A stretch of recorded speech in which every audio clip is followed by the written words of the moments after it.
Be on our best behavior today. Gonna switch from my right. There you go.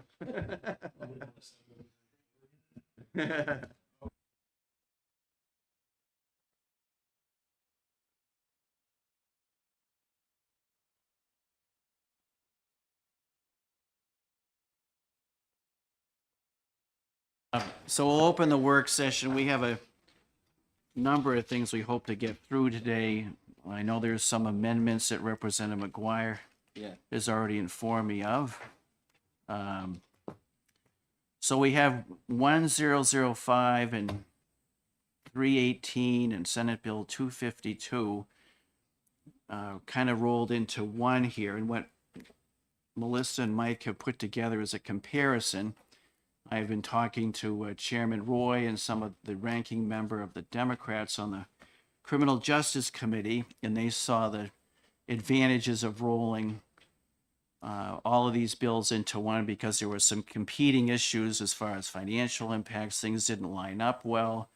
Representative McGuire has asked that maybe we go through this line by line, and he's got some other things he'd like to discuss.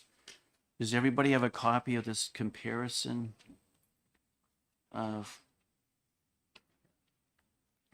So Representative McGuire, you would like to Yes, I discuss would. this further? So here's the thing. I understand why Representative Roy and the others think of this as one big package. All right. It's clear when you look at the underlying changes, how they fit together sort of like a puzzle. And I'd like to, but some of them are costly changes, right? The magistrates in particular, I think the fiscal note is well over $2 million a year. And then so the question is, like our question always is, are we getting value for money, right? What are we gaining by having this versus what we have now? So I put on this little chart here. This brings memories back. Okay. What do we have now in terms of the big issues, right? I think if we can come to agreement on the big stuff, then the line by line will go fairly smoothly, or maybe LBA can do it themselves. But so what do we have now? We have bail commissioners and judges, right?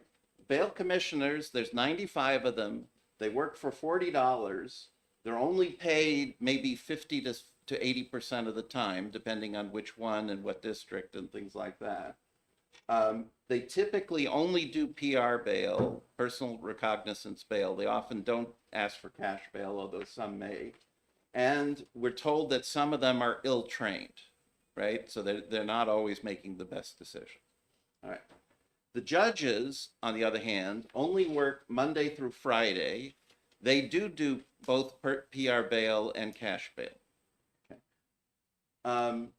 And then the monitoring issue. So one of these things is the ankle bracelets. Some counties, not all, do ankle bracelet monitoring. Their costs are roughly $30 a week because they all rent these ankle bracelets from some service company. And then they charge for it. I'm told that Merrimack County just charges the $33 they pay. Stratford County charges $100.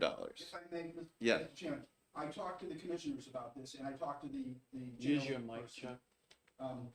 And one of the things is the reason why they charge $100 is because the bracelet costs $30, but there's also monitoring involved. Sure. And there's a substantial amount of monitoring involved, and that's why Stratford County's program has been so successful. Their true cost is closer to $100. There's very, very little profit, if any profit there. In fact, it actually may still be a loss, but they charge $100 to cover the entire cost of the bracelet. I understand. Yeah, but my understanding is Merrimack County has 5 employees who are authorized to see the pings, right? And that's just, they consider that part of their overhead or something. Anyway, they don't charge for that part. Okay, so that's going on with the monitoring. Now, we also have no information system that allows anybody to know who's on bail at any given time. All right, the way it works is the bail commissioner fills out a piece of paper saying, I let Joe Smith go on bail. He's supposed to show up at court on Thursday, and he gives that piece of paper to the court sometime the following week. And the court takes a picture of that piece of paper and sticks it in Joe Smith's file. Okay? So then when the court meets, they know that Joe Smith is supposed to be there. Maybe he's there, maybe he's not, and so on. But the piece of paper is never sort of typed in so that nobody, and if Joe Smith gets picked up halfway across the state, nobody knows it, right? Because it's scanned on a piece of paper in some file. It's not in a system so that you can search and say, oh, this guy's out on bail. So and I think part of the problem is the court, so the paper doesn't get into the court system for days, and even when it's there, the police and so on don't have access to that system. So, all right, so that's it. Nobody knows when somebody's out on bail. And then secondly, finally, the law requires that cases be seen by a judge or somebody within 48 hours after the person's arrest, and weekends and holidays don't count.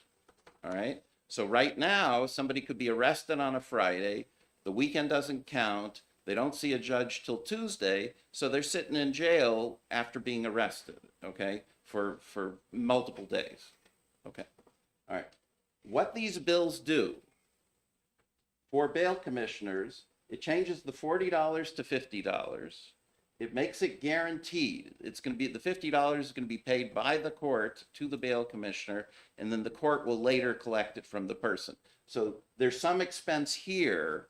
I think our fiscal note is under $1 million or something for the number, the deadbeats that won't be paying this and will have to eat it. I think the number in the back of my mind is about 800,000 maybe for that. I don't know if it's that much, but.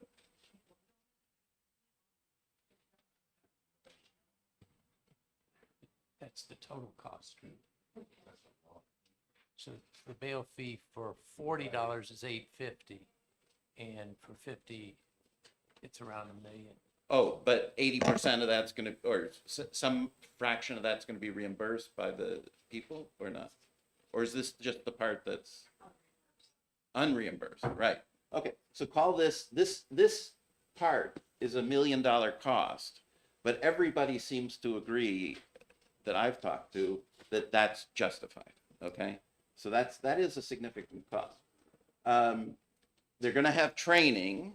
All right. In one of these bills, it's the chief magistrate who's going to be doing the training, but in House Bill 1005, we're creating a training coordinator. So one of my amendments is have that training done by the training coordinator. Okay. And these bills give the bail commissioners fewer cases because it takes a certain list of serious cases away from the bail commissioners altogether and gives them to the magistrates. Okay. So it's like murder and first and second degree assault and certain other serious cases. Okay. All right. The bill calls for 15 magistrates scattered around the state. They will work weekends and they can do all cases, right? So all these cases that are going away from bail commissioners would go to these magistrates on the weekends, and during the week, presumably they would go to judges. Okay. All right. Judges, no change essentially, right? They do all cases Monday through Friday. Okay. The monitoring portion of these bills says the courts are going to do the monitoring. Okay. To me, that doesn't make sense. It's the counties that should have the responsibility. And I believe these bills don't allocate any money to this when clearly there's money involved. So, Where do you get the magistrates all cases? I don't think you're correct. well, Bail commissioners are still gonna do the no, non-felony arrests. no, a bail commissioner is allowed to do all cases in the same way a judge is. A magistrate. I mean, a magistrate. So is that your question? Because Well, you just have magistrates all cases. Well, that's not quite. I don't mean they will do all cases. I mean, they can do all cases. They can do all case types. All right. All case. Because the legislation has, I think, 6 or 7 categories that require the magistrates to no longer bail commissioners to handle those more serious cases. That's right. So my point was case types, right? So they're authorized just like a judge Oh, yeah. to do cases. That The okay. bail commissioners still will be working weekends. That's, I think, needs to be clear.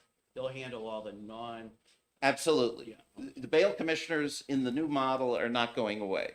They're still there. They'll still handle presumably 80% of the cases or some large number of cases. Okay. All right.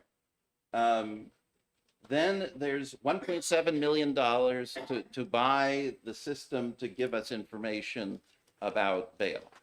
Okay. Personally, I have an argument why this is way too much money, but we'll talk about that in a minute. And now this is the key part that makes it more expensive, is right now cases, people who are accused can be in jail for days before going before a judge.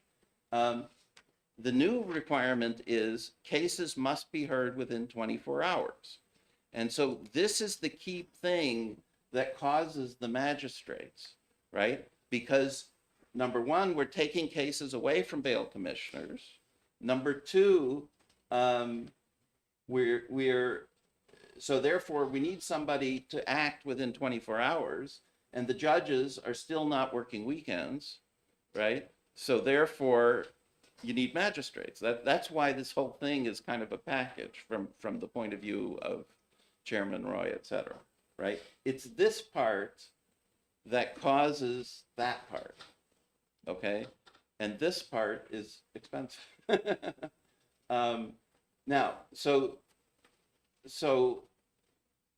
any question, let's say any questions on what we do now versus what's in these bills? Representative Grassi. I just have one question and maybe comment, is that you're saying as far as holding for 24 hours and they have to have a bail hearing within 24 hours, or currently they're being held for as much as 48 hours. More than that, Yeah. plus weekend. If you hold them for 40 hours, that's a cost that the counties are incurring that we don't see. If they're done within 24 hours, that alleviates a cost to the county. So it would be a savings to the local taxpayers, but it's a cost that the state would have to pick up. So I think that could very well be true. So, is there a direct trade-off there that the amount of money that we're saving at the local level that the state is picking up, or is it an additional cost that the state is picking up by doing this? Which is the more cost-effective is a question I have to ask, and I don't know if we have that information or we'd be able to know what that information is, which would be holding somebody for 48 hours or getting them out and processed within 24. And I don't know, in the serious cases that we're talking about here, whether they frequently get out on bail, or, you know what I mean? Nobody gets out on bail in murder, is what I understand, or essentially nobody. But maybe for, assault level 2 or something, they do, I don't know. But yeah, okay. Aaron can talk about that. Hello, Erin Cregan, General Counsel for the Judicial Branch. I just quickly wanted to mention that a bail commissioner can bail someone on anything that is not murder, a life in prison offense, or a violation of a protective order in a stalking, abuse and neglect, or domestic violence case. So those are not offenses where bail is very common. And the numbers, of course, of murders and life offenses in New Hampshire is relatively low. All right. So, okay. So if we want to, so the part of this that to me seems least valuable, okay, aside from the 1.7 million, which I think could be done with 200,000, okay? Now, where are you getting that number Okay, from? I'll tell you, let's talk about this. Okay. So, I'm a former software development manager, all right? So I know something about writing software and specifying it and so on.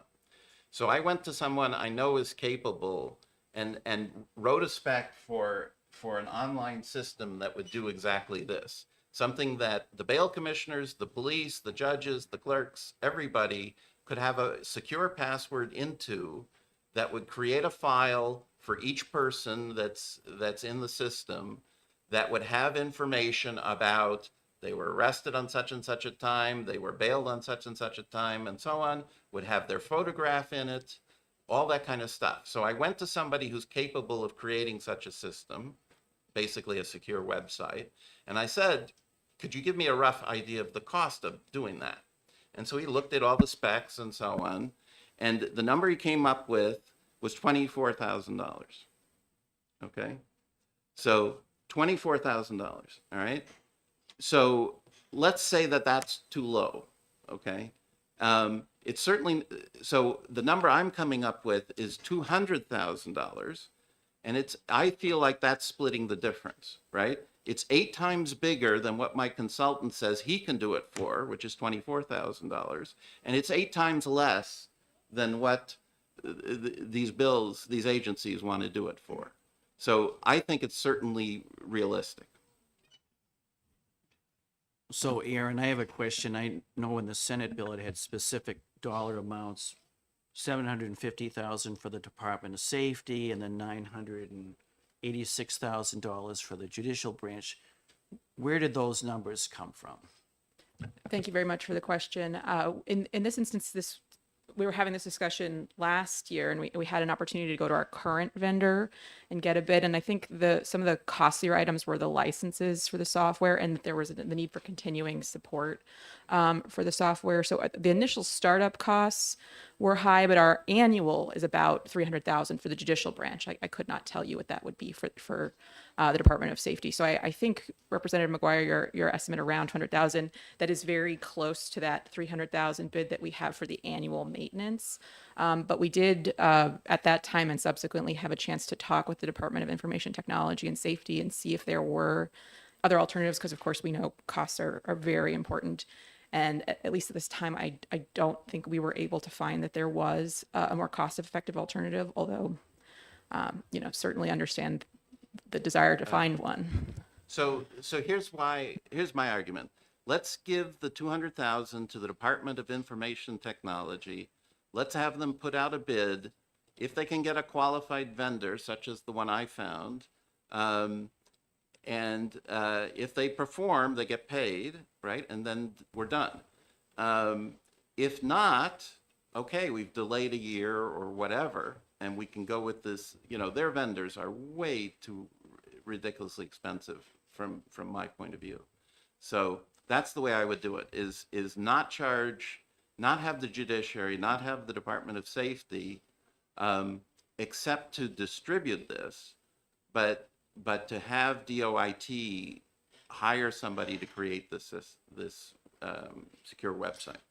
So that's what I'd like to do. And if it fails, we've wasted a year, but I think it won't fail. So, all right. Well, I will say, I don't think we can afford a year, and I'm going to caution the division again. I see Representative Lynn sitting out here. I've had communication this morning with Chairman Roy, and I don't want to see us go too far off into policy on this. I know This this is has 100% money. it has 100% money, but if we don't provide enough money, you're not going to implement the policy. That's my concern, and that's why I asked Aaron to come up to let us know where these numbers are coming from, because I don't want to jeopardize this important policy on bail reform because we're not providing adequate Right. funds to make it happen. One other point on that. This particular part of the bail reform is independent of all the other pieces, right? This is an information system. We don't have it today, right? What it'll do for us is allow us to know if somebody's on the third offense, or they're out on bail twice and therefore they need to be arrested, right? But we don't know that today. And it's independent of whether there's magistrates or whether there's not magistrate, all this other stuff. The 24 hours, it doesn't have anything to do with that. So it's a separate decision. All right. Further comments from the division? Representative Sweeney. Oh, Representative Ebo. Thank you, Mr. Chair. I, I think that if we don't trust DOIT, it's a complete break from the way we usually do things. I mean, I've worked with DOIT in various contexts, like over at Public Works. You've worked with them here. I think that Commissioner Goulet is an amazing person. He's fully conscious of cost concerns for the state of New Hampshire.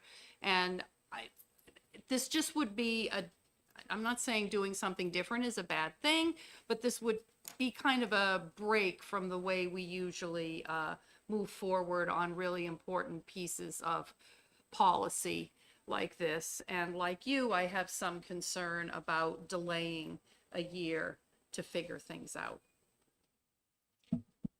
So, Mr. Hoffman, could you get a hold of Commissioner Goulet and ask him if he can venture over here at some point this morning? Yes, I can do that. I also, just to add a little bit about the current process, all executive branch agencies are required to go through DOIT, and projects are required to be competitively bid and approved by governor and council. I don't know if it's helpful, but you may consider it in the appropriation language to include funds may not be spent for any other purpose. I'll contact Dennis Goulet, but also on the county question, when we do our annual updates to the what we call Get Tough bills, the cost to the judicial and correctional systems, the county provided us a dollar amount of about $105 to $125 per day for incarcerating someone.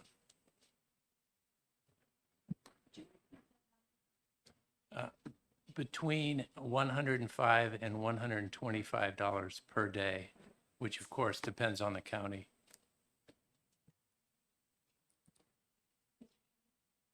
Yes, sir. Forgive me, I did just want to mention, since the ongoing legislative negotiations of the bail bill package, we did have our director, not me personally, did connect with Commissioner Goulet about the estimates, and he had thought that they sounded about right, the ones that we got from our vendor. I don't say that to discourage you from speaking with him personally, but we have had an opportunity to connect at the leadership level with DOIT.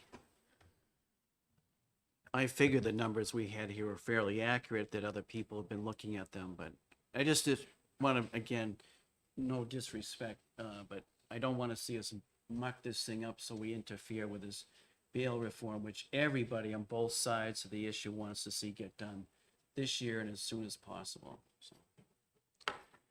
Representative Cambrells, did you have any questions? Or? Thank you, Mr. Chair. You mentioned it's your vendor, but we said it went out to a competitive bid. Did the current vendor win that bid, or so is it a case of you're kind of a prisoner to the current vendor? Thank you for the question. We would have to bid it competitively. We're trying to get an estimate for the purpose of appropriating the provision, but we would have to put it to a competitive bid. And it is possible that someone would come in lower. Our vendor knows our system and is already plugged into our system relatively well. And at least the appraisals we've gotten have indicated that it would be a competitive bid, but you are certainly right that someone could come with a better bid, in which case we would spend less.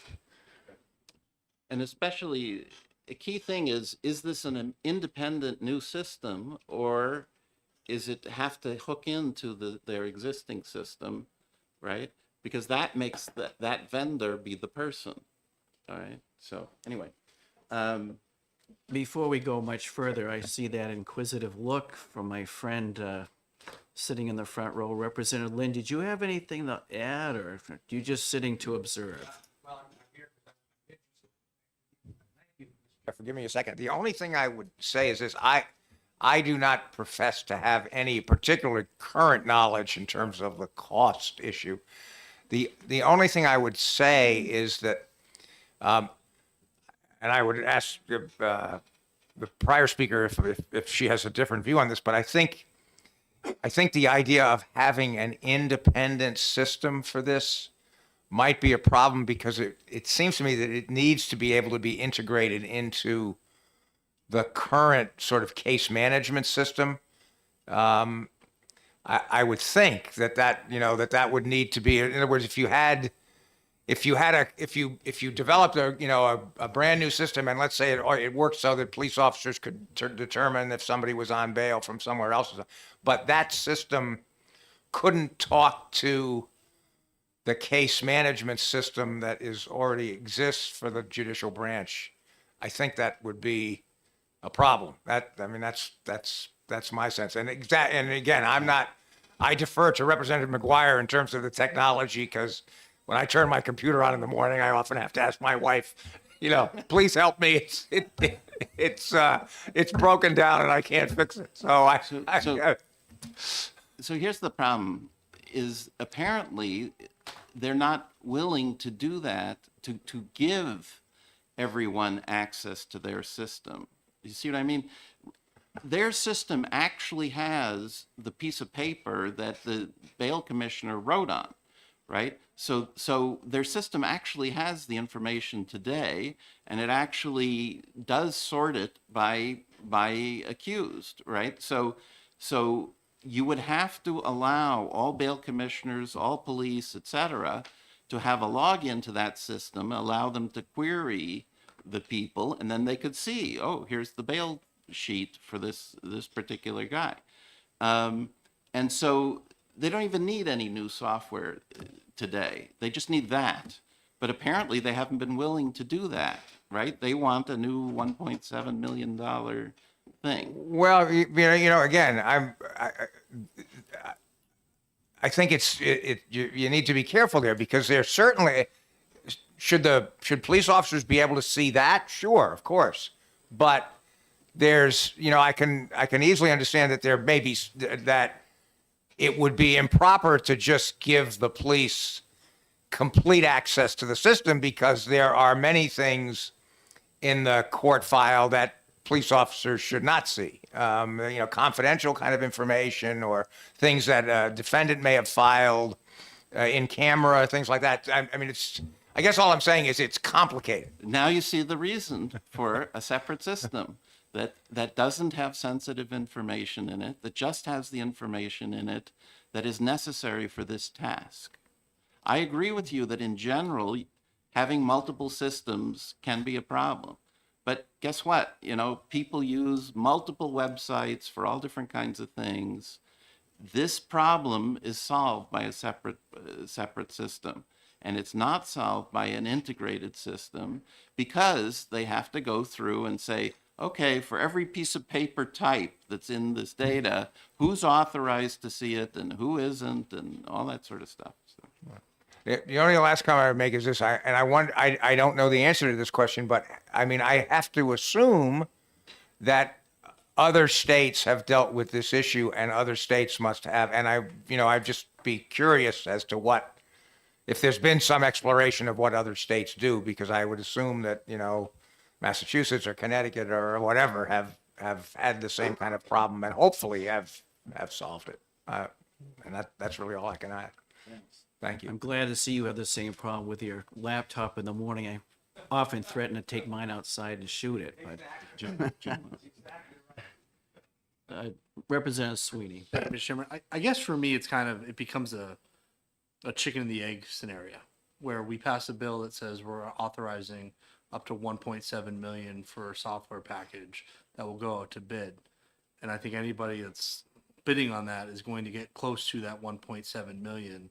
And it sort of justifies it self-fulfillingly that they're going to bid up to what we've authorized to bid. So I don't know, but I don't disagree with the experts here that are saying that this is what similar systems would cost and how they got there.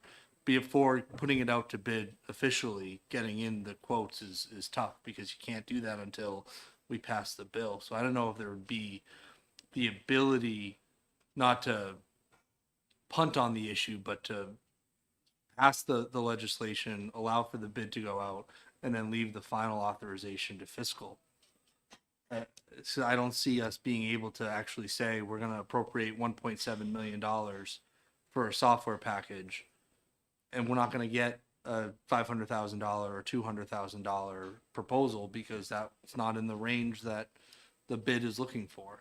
So it's a tough quandary because you do set what the level of bids will come in at by setting it in the legislation, and so you're only going to get that software. So I don't have a solution to it, but that's just my 2 cents. Thanks. Representative Ebel. Rob, were you gonna try to get Commissioner Goulet in or talk to him? I mean, I it would think the just message be, already went out, yeah, right? I'm just, I mean, it'd be interesting to have his input on that because he goes through that sort of thing all the time. Because it is challenging, especially if it's a government contract that's being let. Representative Grassi. Having worked in the software field as well, I think that, one of the things that we find is always a problem is when you have different interfaces. And sometimes having a consistent interface makes it easier for everybody to use. And if you have different vendors, you're going to have different interfaces. And what you can do is you can develop a system that has different security levels on it as well, so that someone that doesn't need to have more sensitive information doesn't have access to that more sensitive information. I'm certainly for consistency in interface because I think we see it throughout the systems that we have, particularly if you look at HHS, when you have problems over there communicating with each other, it creates a mess. And being able to have and being able to access information across the system is much better than having separate vendors where they don't communicate or they are unable to communicate with each other. And when they say, "Oh yeah, it's going to work," but what ends up happening when it doesn't work, they're pointing fingers at each other. And if it costs us a little bit more to get consistency, I would support that. I'm not saying that the $1.7 million is the way to go. I think that certainly Representative McGuire has made some valid points on his case. But the thing is that I would rather see consistency of interface and information in one location rather than divided up into multiple locations. Thanks. We do have a number of amendments. I see at least 2 that you have on this particular package. Do you want to keep? Why don't we, all right, we're going to wait on this particular issue. We're going to right? wait until we Okay. hear from the So commission. but let's talk about the other big issue, as I see it on the page, and that's the magistrates, okay? The 15 magistrates. So these bills, imagine they're one per county plus a few, okay? And they work weekends and they do all case types because bail commissioners are being restricted, right, to fewer case types. But expensive, right? Each magistrate is like $150,000 a year person, okay? So we're adding 225,000 or so per year, 2.25 million per year to the cost of the judiciary. What's the alternative? So the alternative is, number one, we could just, we're improving the bail commissioner's lot here, right? We're giving them more money, we're making the money guaranteed, we're getting them better training, so they'll do a better job, presumably, all right? So that hopefully will attract the number 95 to get bigger, so that there'll be more bail commissioners that they won't be as tightly scheduled. Okay, so we could just sort of stop there, right, and say let's try that for a year or so, and then if still there's a problem, okay, maybe add some magistrates, right? That would be one choice. Another one would be still have the bail commissioners, tell them they can only do fewer cases, right? And tell some judges, you've got to work weekends, and you've got to, but you can do all your stuff by Zoom, okay? So that's how, it's likely that's how magistrates are going to end up working, is by Zoom, essentially. Because some of these counties are quite large, and we're talking about one per county, the magistrate's not going to be driving all over the place like the bail commissioners are, right? So that would be another thing, right? There's not that many cases. Maybe do we have a number? The number of cases in the, first and second degree assault and murder and so on.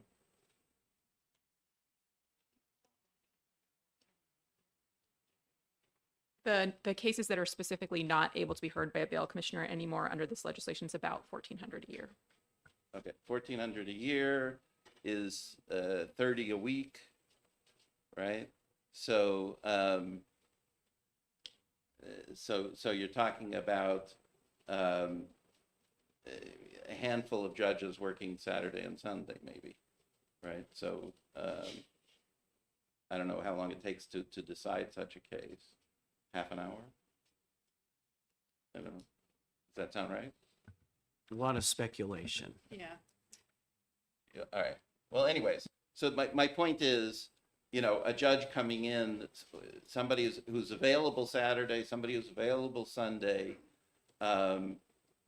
doing it by Zoom, so there's only one in the state or two in the state on Saturday and two in the state on Sunday, something like that. That's another way to go. Okay. And it's cases that they would be deciding anyways, so it's not like there's more cases or whatever. Not that much more work. So that's another way to go, right? Without magistrates, and don't spend the $2 million. You could also say fewer than 15, right? Take, instead of those 2 or 3 judges working weekends, get 2 or 3 magistrates working weekends, right? Not 15. That's another way to do it. All right. But the main thing is, it seems likely that since these magistrates are not traveling, because the issue is, if they go to court, if they have to go to the county court, that means you got to have a clerk there, you got to have security there, you got to have, you know, all that sort of stuff. Opening the door on the weekend, those people are going to be paid overtime and time and a half and all this stuff. So it has to, in order for this to work, even the way it's written now, it's got to be over Zoom, right? And my point, to make it, so the problem with this is the bail commissioner is there in person with the accused. They can take the measure of the accused by talking to them directly, right? And so making that decision, I have a hard time seeing that the bail magistrate is going to make that much better of a decision meeting somebody over the phone or over Zoom. You see what I mean? So I have a hard time seeing that $2 million is worth spending. Representative Griffin, please. I think in your scenario 1, where we expand the bail commissioners and guarantee the payment and get them some training and see how it goes for a year or 2, I think that's far superior to setting up magistrates that we have no idea how it's going to work, how it'll work out, and it's very expensive. I'm impressed with bail commissioners. I met one recently, and most of them, I think, are they're volunteers, really. The money doesn't mean that much to them. I mentioned the fact that we had a bill that was going to guarantee the money, and they said, well, if you think we're doing it for the money, you're crazy. They're really good people. They're concerned about, you know, they're very diligent in their job.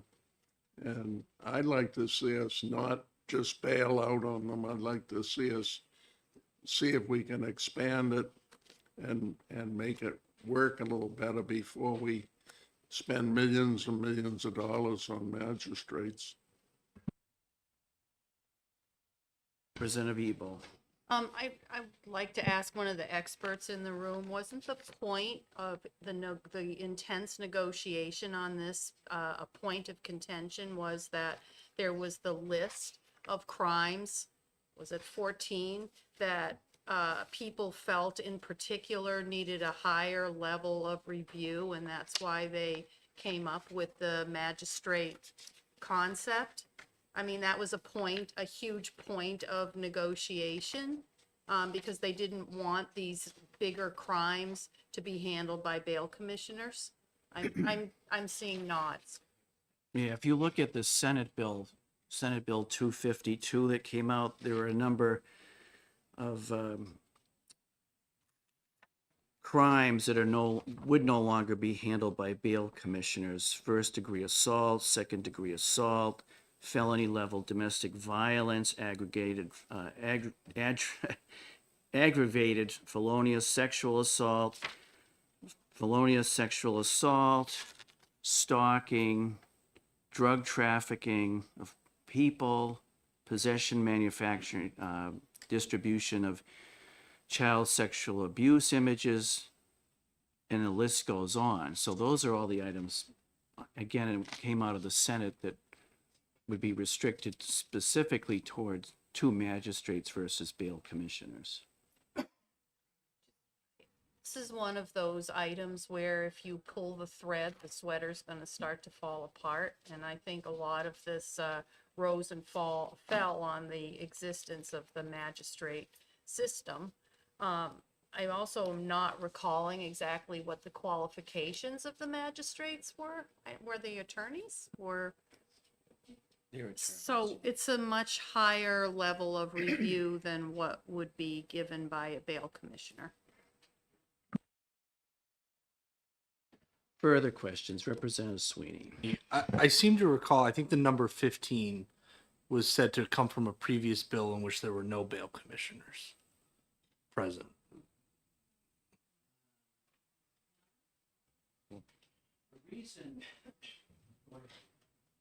The judicial branch did complete a fiscal note for a previous bill about what we would do if we were required by statute to eliminate bail commissioners, and we estimated 15. I understand from speaking with Chairman Roy, his estimate of 15 comes on geographic coverage. Most bail commissioners go in person to the jails, and he wanted there to be at least one person per county and some coverage. So the numbers are the same, and I had originally thought he had taken that from that previous bill, but I understand he wanted to have geographic coverage, and that's his policy intention. Thank you. Follow conversation. So I understand the need for magistrates in order to get the 24-hour case turnaround for those specific cases, and 30 cases a week. I just think I'd be comfortable with 5 magistrates, and I'm thinking 1 per executive council district. If we set it up that way, I do think a lot of it would be telecommunications of the magistrates into the county areas, so they wouldn't have to be physically there. But in my mind, 5 magistrates could handle 6 cases a week. That gets us that gets us to the 30 cases that need to be handled. And they'd be able to work for the judicial branch on other areas as well, helping speed up the meeting the audit of the judicial branch that we saw last year for caseload. So I can't support 15. I'd be more comfortable with 5, since it seems to be the linchpin to get the 24-hour cases going. And I think it's easier to start with a smaller number of magistrates. And if in 2 years the judicial branch says it's over capacity, a future legislature can look at that. But we're not going to start with 15 and be able to scale that back if it's not necessary. I think that if we're going to try to cut costs, it is the number of magistrates we should be focusing on.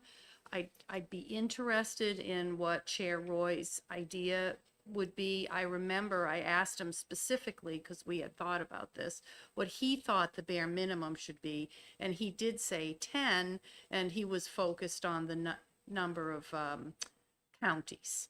So maybe there's a magical number between 5 and 15, but it really, I'd be interested to just get his feedback, since he's so deeply involved in this. But I think that's a good place for us to look. Representative McGuire. So I'll ask Judge Lynn, you've talked to me personally before about judges working weekends, right? What do you think about that? He's just really glad he's retired.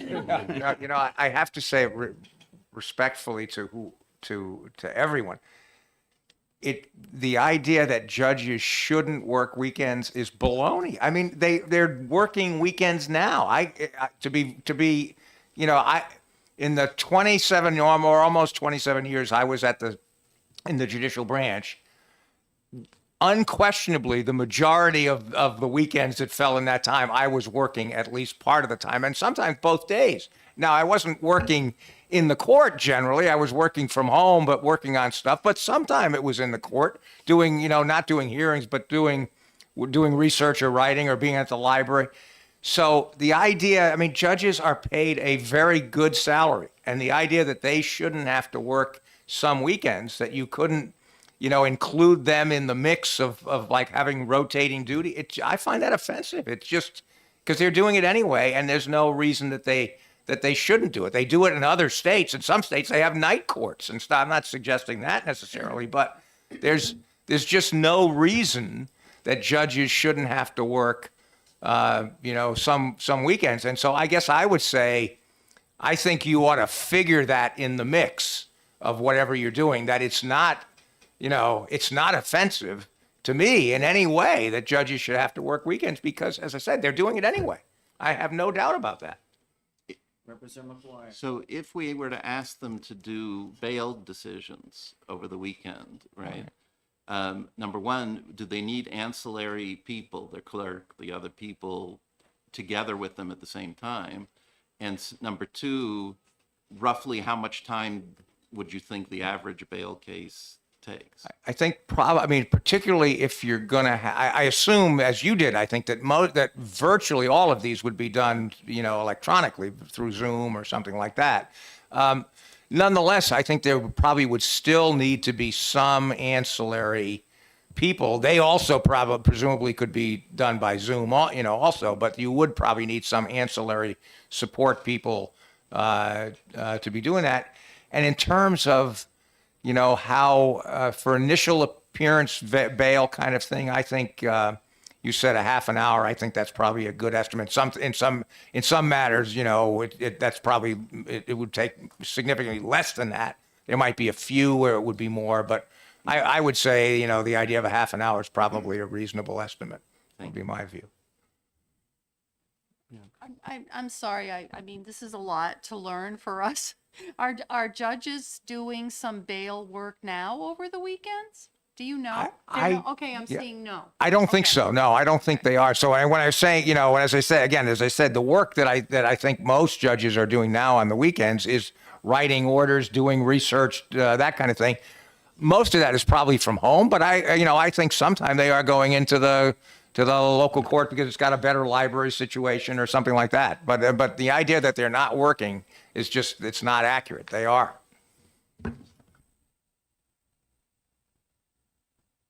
Yes, Aaron. Thank you, Mr. Chairman. I did just want to mention that we did have an opportunity, the judicial branch, to speak with the policy committee about the alternative of judges doing these determinations on weekends. And there are some complications, the need for support staff, which is typically unionized and has a no weekend clause in their contracts, the need for a judicial decision rather than a magistrate or bail commissioner decision to be immediately reported to the registry, which means the registry has to be open through the weekend, raise the costs. And I think the policy committee came to the realization that the magistrate saved a lot of those ancillary staffing costs. They would work like a bail commissioner does now, sort of a super bail commissioner, a highly qualified bail commissioner, and those additional costs wouldn't be incurred. I completely agree with Chairman Lynn that judges work a lot of hours, and they are certainly working weekends right now. We have 44 circuit court judges, and our latest evaluation of how many we need was 65. So they are working, but judicial time is not unlimited, and magistrate's time is cheaper than a judge's time. Are there any more questions? I don't see the commissioner of DOIT yet, so maybe this would be a good time for you to explain some of your amendments. I have sent a text to Chairman Roy to get his input on the number. Maybe we can just, Oh, sorry. right. Commissioner Goulet is at Governor Council this morning, and he asked if 2:00 would be okay. We'll be buried deep in the weeds. Yeah. We'll talk about it. See Okay. what we can do. I'll tell him we'll follow up later. All right, so why don't we, how about this? We'll just move that we have 5 magistrates. Why don't we do that? I would rather that's- wait until we talk to Chairman Roy. You know, he was adamant on numbers. I think he said there was some flexibility, but I don't know whether 5 would meet the Criminal Justice Committee's recommendation. And as you recall, the Criminal Justice Committee voted unanimously these bills to bring that number of magistrates forward. So as a courtesy to Chairman Roy, I'd like to hear from him first, if that's all Okay. right. Yeah, I mean, these are, all the other, line by line type stuff is to make everything consistent. Right. Right? It's not, it's not, these are the main decisions. I don't think there's any other cost items that aren't up there. Right? I have one question for Representative, on the monitoring by the courts, is that was something you said Yes, was. right. Okay, so why don't we talk about that? Yeah, that's a good point. That is the other big cost thing. So, monitoring. So, I believe in these bills. Because you've got an amendment on monitoring, right? Yeah, I think we do actually. This is with the electronic bracelets, is this? Yeah, the ankle bracelets, yeah. So, as we understand it, some counties, and I know Merrimack does and Stratford does, have already, they're using these ankle bracelets on serious offenders who are out on bail. And so there's a cost to that. None of these are owned by the counties. They're all rented. And so there's an ongoing cost for renting, but then there's also monitoring, because there's somebody who's got, their cell phone beeps anytime somebody steps inside the prohibited zone, which according to the person I talked to happens all the time, right? So, and so and it turns out the way this software works is that the ankle bracelet has effectively a walkie-talkie in it. And so the person monitoring, when they get the beep, they can go into the software and say to the guy, hey, you're in a restricted zone, get out of there. What are you doing? And the guy can answer back and all this sort of stuff. I mean, it's, crazy. And You're in charge for a second. okay, sure. So, do you see what I mean? So the ankle bracelet talks to them and they say, oh, I didn't realize, and they leave, whatever. So, and then the person monitoring, if the person stays inside this restricted zone, they call the cops and the cops come and get the guy. So, anyways, but all that stuff is done by counties. But the way the bills read, it's done by the courts, right? So the courts would have to set up a whole new system and all that sort of stuff. And they're not in general in charge of prisoners, right? They're in charge of what happens in court. So number one, I would move all this stuff from the courts to the counties, and then I would simply put in, it doesn't seem to be a cost item because except in the case of people who can't afford it, right? There's language in these bills about if somebody is indigent and can't afford the $100 a week or whatever it is, then it'll be covered by the state, right? So, or the judiciary, so effectively the state. So I don't know if we can estimate what that cost is going to be, but it seems like it's a good idea. Yeah. Yeah, one of the questions I have is, my understanding is that the state does this when they do early release from the state prison. A lot of times they will have them on ankle monitors. I'm sure we could find out from the state prison what it's costing them to do it. And if they've already got a system set up at the state level, why would we have to create a new system to, the court system to do this if the state is already monitoring, if they've already got the provisions for monitoring? If it's established, we should use what's there. Well, we're talking about here, I think, pretrial people, right? And right, but the state is not normally involved in the pretrial phase of it, right? They're either in the county jail or not, right? Or in the county courts, right? So yeah. Anyways, go ahead. Yeah, so just again, being respectful of the process that this has been through and the negotiated points, I guess I pretty much believe that practically everything in here is in here for a reason. So before I would interpose our judgment on it, I would ask why it was set up this way.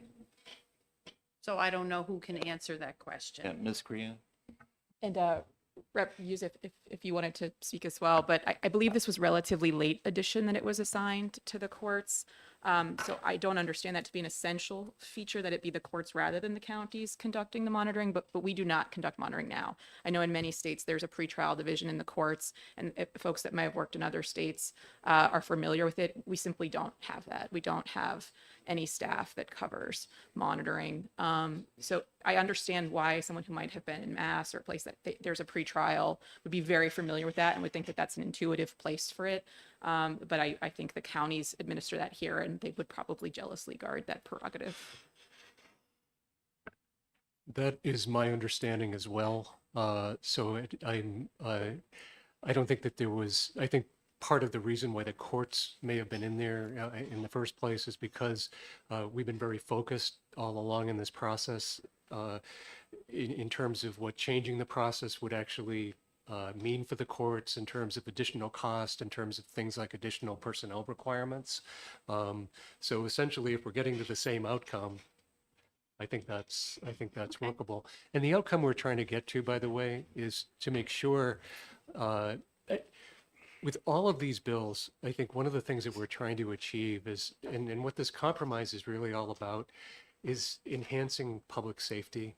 And I think that's really what kept us focused in criminal justice. And one of the things we also knew was we had a bunch of things that we needed to balance. We needed to balance the civil rights of defendants. We needed to, to balance the fact that we couldn't make every single change to the system that we wanted. So I think where we are on the bills that have come to you is that I think in criminal justice, I think all of us view these bills and these processes as a good start. And I think one of the things that we found with bail reform as a whole is that the process is evolutionary. So I don't think we're done yet. I'm not sure we'll ever be done. I think there are always ways we can continue to improve it. But where we are now is we're in this unique situation where we have law enforcement, state reps on both sides, the American Civil Liberties Union, and every stakeholder you can imagine is supporting the compromise in front of you. And I think, as Representative Yibble has said, when you start picking at threads, that's the easiest way to kind of unwind the whole thing, because so many of these things are so interrelated. We found that to solve one problem, we had to address another problem. And sometimes to address that underlying problem, there were two more problems that we needed to do. And that's what made this so involved and made it so complicated. And, I apologize that it came to you in the form of so many bills. But that's what it took to get it through. And I really appreciate your work in trying to move this forward. And we're trying to get to home base here. Yeah. Representative Evil. Okay, so I just, as we go down this monitoring issue, I just want to be crystal clear that whether it's the courts or we come up with another concept for the counties, it's okay from a policy standpoint that you guys don't think it is a thread that's going to make everything unravel. No, I think the most important thing is it gets done. Who does it and who's in charge of it. Yeah. So I did speak to Chairman Roy and on the magistrate issue, and he said he doesn't really like the idea, but 10 would be better than 5 or none. But he said 10 would be his preferred number, one for each county. Representative Weiler. We forget, when we say one per county, the relative sizes of populations to the 10 counties. I like his idea better, 5, the same as each executive council, because each one has the same population roughly. So they should have the same exposure to bad guys on a per capita basis, whereas in counties, you've got 2 counties that have over half the population. So, you know, it kind of makes it awkward when this county has 300,000 people, this one has 30,000. You pay the same, but your exposure is much different. How many people are likely to be needing bail? So I think that's a good way to look at it if you want equal populations. Obviously, District 1 is going to have a lot more driving time if someone had to drive, but, you know, by looking at the population, I think we have a strong argument to say this is equal exposure for each magistrate to what's the percentage of bad guys per population. And I don't think it varies much from county to county. Well, there's probably more bad guys in Kingston than there are in my town. No, But we in don't- all seriousness, I we don't think, allow 'em. They sent him to the legislature. yeah. Yeah. But I just think, again, you know, if you look at the executive council districts, as you mentioned, District 1 up is huge. Yeah. And I don't think the population-wise- magistrates are going to be restricted to the counties. If you need it, the court needs to have 2 magistrates in, say, Hillsborough County, due to, you know, the workload in Manchester and Nashua. There's 2 courts, as you know, in Hillsborough County. They can be moved around, even though the specific 10 counties, they're not going to be restricted to Sullivan County or Rockingham County. Yeah, but, you know, if you're trying to look at the exposure of a magistrate likely to have a call, the districts would be about equal. But if you start to go to counties, one little county with 25,000 people, you know, they might not have 2 a year. But Hillsborough County, every weekend. Representative Sweeney, Representative Griffin, I saw you nodding your head or shaking your head, no, you're Representative Sweeney. I just want to add that my idea kind of works with the fact that Hillsborough has 2 courts. Nashua and Manchester are in separate executive council districts. So you could have a magistrate stationed in each area there with the understanding that they are going to use telecommunications to address most of their workload and very rarely will be in person in front of somebody. That's the bail commissioners will be traveling to be in person in front of people. The magistrates can be in an office or a courtroom, depending on how the judicial branch lines it up, and do their jobs from the computer to have their hearings within those 24 hours. So I'm in support of 5, and obviously the conversations will continue. We know what happens in this division goes to the full finance committee and then to the floor of the House, where who knows what happens. But I think out of this division, I would support 5 magistrates. So I'm taking that you're moving that. I would move we reduce the number of magistrates from 15 to 5. And Representative Cambrell is seconding that. Further discussion. Representative McGuire. So I just want to point out to everybody here, there's a reason why the Finance Committee is involved in this process. And that is that people in the subject area certainly have their focus, but that's all their focus. And we're in charge of the limited resources of the state. And we have constraints on us that are not just, however important judiciary and law enforcement and all those things are, there's also education, there's also health, there's also DES, there's also this, that, and the other, you know, Secretary of State, everything else. And so we are not made of money, you know, and we have to make sure that when we spend, we're spending wisely. It's that simple. And just because Chairman Roy or anyone else says it's got to be this way, well, it's not that way now. So, so whatever, you know, if we can give you halfway to what you want, that's some improvement, you know, and that's what we have to do sometimes. Further questions. Representative Glass. It's not so much a question, is it, you know, I thought the failure in the previous system was that the bail commissioners just weren't trained. And if the bail commissioners were trained, that we wouldn't have the problems that we're having in the system. And, but I've come around a little bit on supporting the magistrates because of, I think the court systems are overburdened, and this may be a way to help some of the burden that they have, and also take some of the burden off on bail commissioners who, for whatever reason, and again, I think one of the biggest problems is they were not trained, and if they are given training, I think they could do their job adequately. I'm willing to support a reduced number of magistrates, and, you talk about meeting them halfway, that would be 7. So would be closer than halfway than 5, but I may vote for the 5. I'm still really thinking of it because I think we can work with a reduced number of magistrates because I think the bail commissioners, once they receive training, will be able to do more of their job adequately. Yeah, can somebody remind me, what the cost is for the magistrates and what the difference between 5, mostly I want to know what the difference between 5 and 10 is. Melissa, Mr. Hoffman. Based on the fiscal note 15 and dividing, it's 156,000 per magistrate. And 5 would cost you $781,000.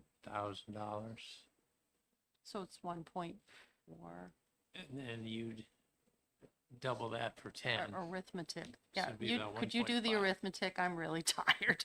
Yes, 156,337 per magistrate. This is just based on the fiscal note. Yeah, for I just want to 15. figure out what we're talking about money-wise. 5 of them would cost $781,000. And 10 would be double that, just under 1.5 million. Or just under 1.5 million. So it's 780 versus 1.5. Right. Yes. I mean, this is the public safety. So I really think this is the place we should be looking, but I'm so respectful of all the work that has been done by the policy committees and Chair Roy in particular. I feel like we're interposing our opinion on how to best make this system work and support public safety. And I would go along with 10. I think 5 is too deep a cut. Yeah, overall, yeah, you're right. Representative Sweeney, do you have any further suggestions on your 5 or No, I would just say, Just I think with firm the, on 5? I'm firm on 5. I think with the caseload that's presented for these magistrates under the bail system, they're looking at 5 to 6 cases a week on bail. That frees up, they still have time to work on other projects and other cases for the judicial branch as the judicial branch sees fit. It's they may use them, it's not a shall, they can use them as they see fit. So I think 5 is a good place to start at. Again, we could be back here a year from now or 2 years from now and they say we need 10, we need 7, and we can build up from that 5. Once you have a position, we don't scale it back. So 5 is, I think, the place to start from. And 5 is bigger than 0. So infinitely. Representative Griffin. Well, I think I've already expressed that I'm not real supportive of the magistrates, but I think 5's a reasonable compromise. Okay, when the clerk is ready, please call the roll Okay. on the Sweeney amendment to reduce the number from 15 to 5 magistrates, seconded by Representative Cambrels. So I'm just trying to figure out, I don't have an amendment number. No, we'll just, if this passes, an amendment with a number will be created. So,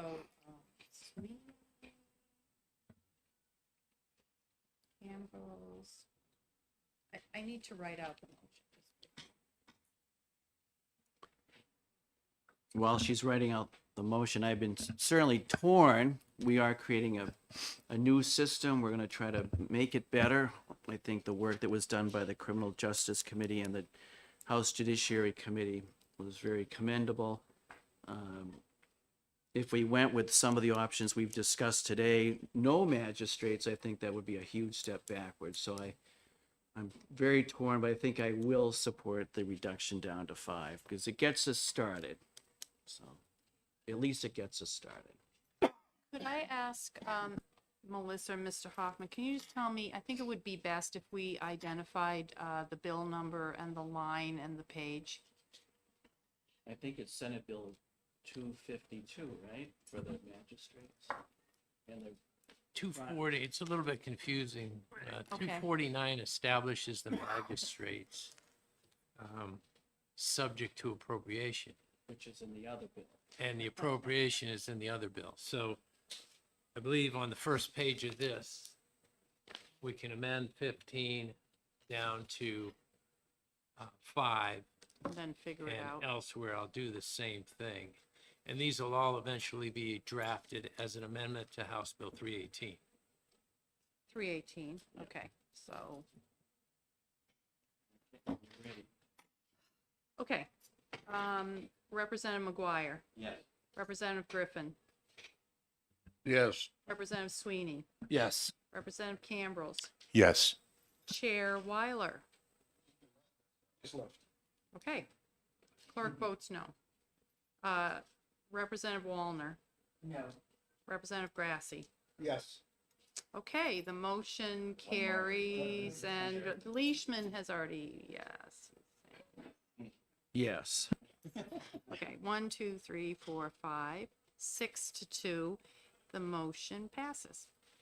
Okay, All right, do we want to take a little break from this 318 and go to the next bill, since we probably have people? It's really quick. I think they're here.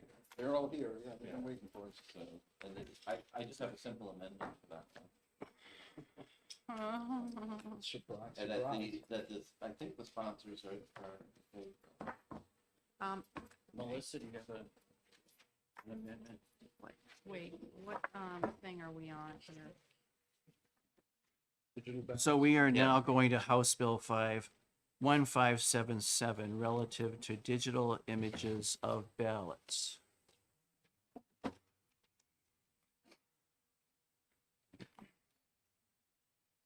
Thank you.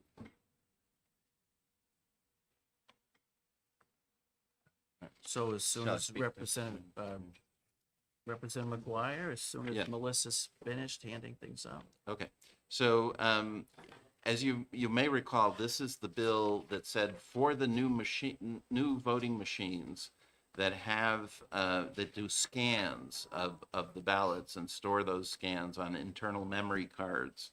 The bill was to, allow those scans to be seen by the public. And so the way the bill was originally written is that the Secretary of State would have an employee to arrange viewings of these scans, and so the cost of it was that employee, right? So there'd be a person, and in general, what we found out was the memory cards are not stored by the Secretary of State. They're stored by the towns, and they belong to the towns and that sort of thing. So what this amendment does is essentially eliminates the cost.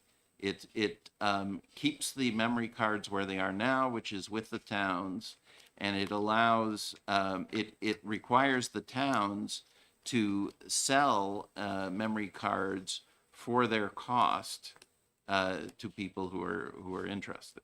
So all of this viewing and look at the cards and all that stuff happens after the election is already finalized. So it's not about changing election results or anything like that.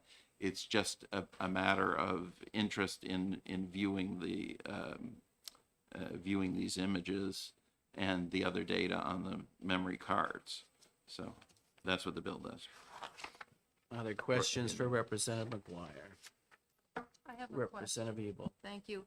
How does this answer the concern expressed by Aaron Hennessy concerning accessible ballots and the privacy issue? Right. So this does not address that issue.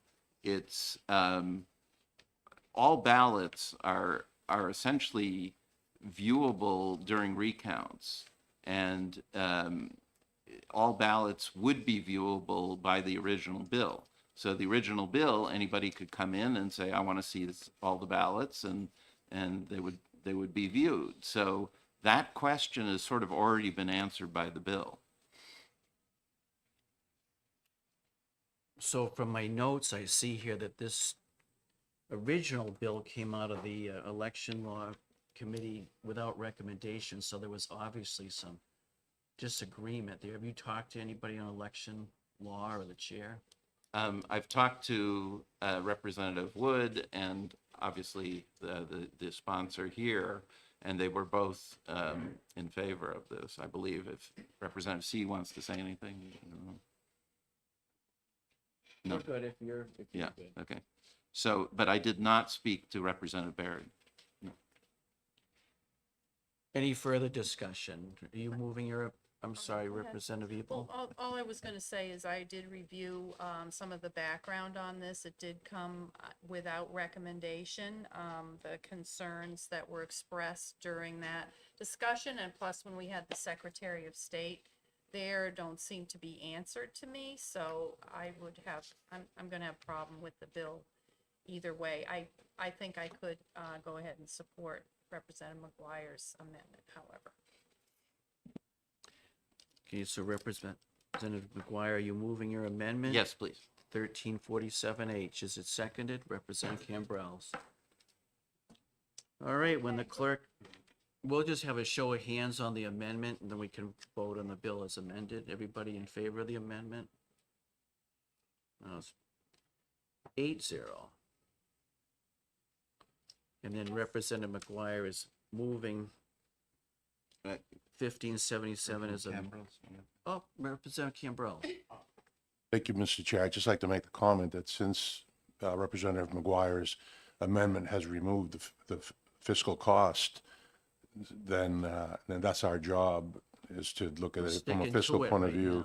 now. You know, so I think that that's a great thing that we removed any fiscal costs, and I would move the bill with the amendment. I would second the movement of the bill with the amendment. Okay, Representative Cambrels moves 1577 as amended by a previous action and seconded by Representative McGuire. Or Representative Griffin, I saw your hand over there. We'll keep you out of the mix. Thank you. Oh, wait, you're the seconder? Yes. I wouldn't want to foul that up. And when the clerk is ready, please call the roll. I'm just trying to make sure I get Janet the past problems here to follow.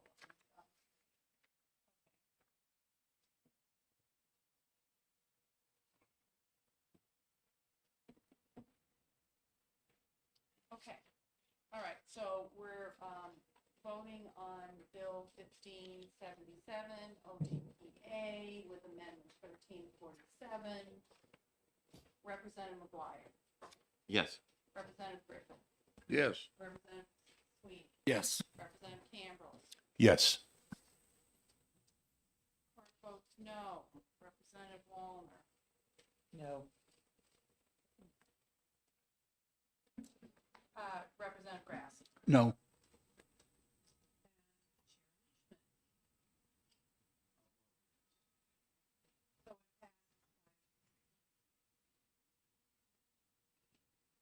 Okay, we have a few minutes before our 11:30. We'd like to bounce back to discuss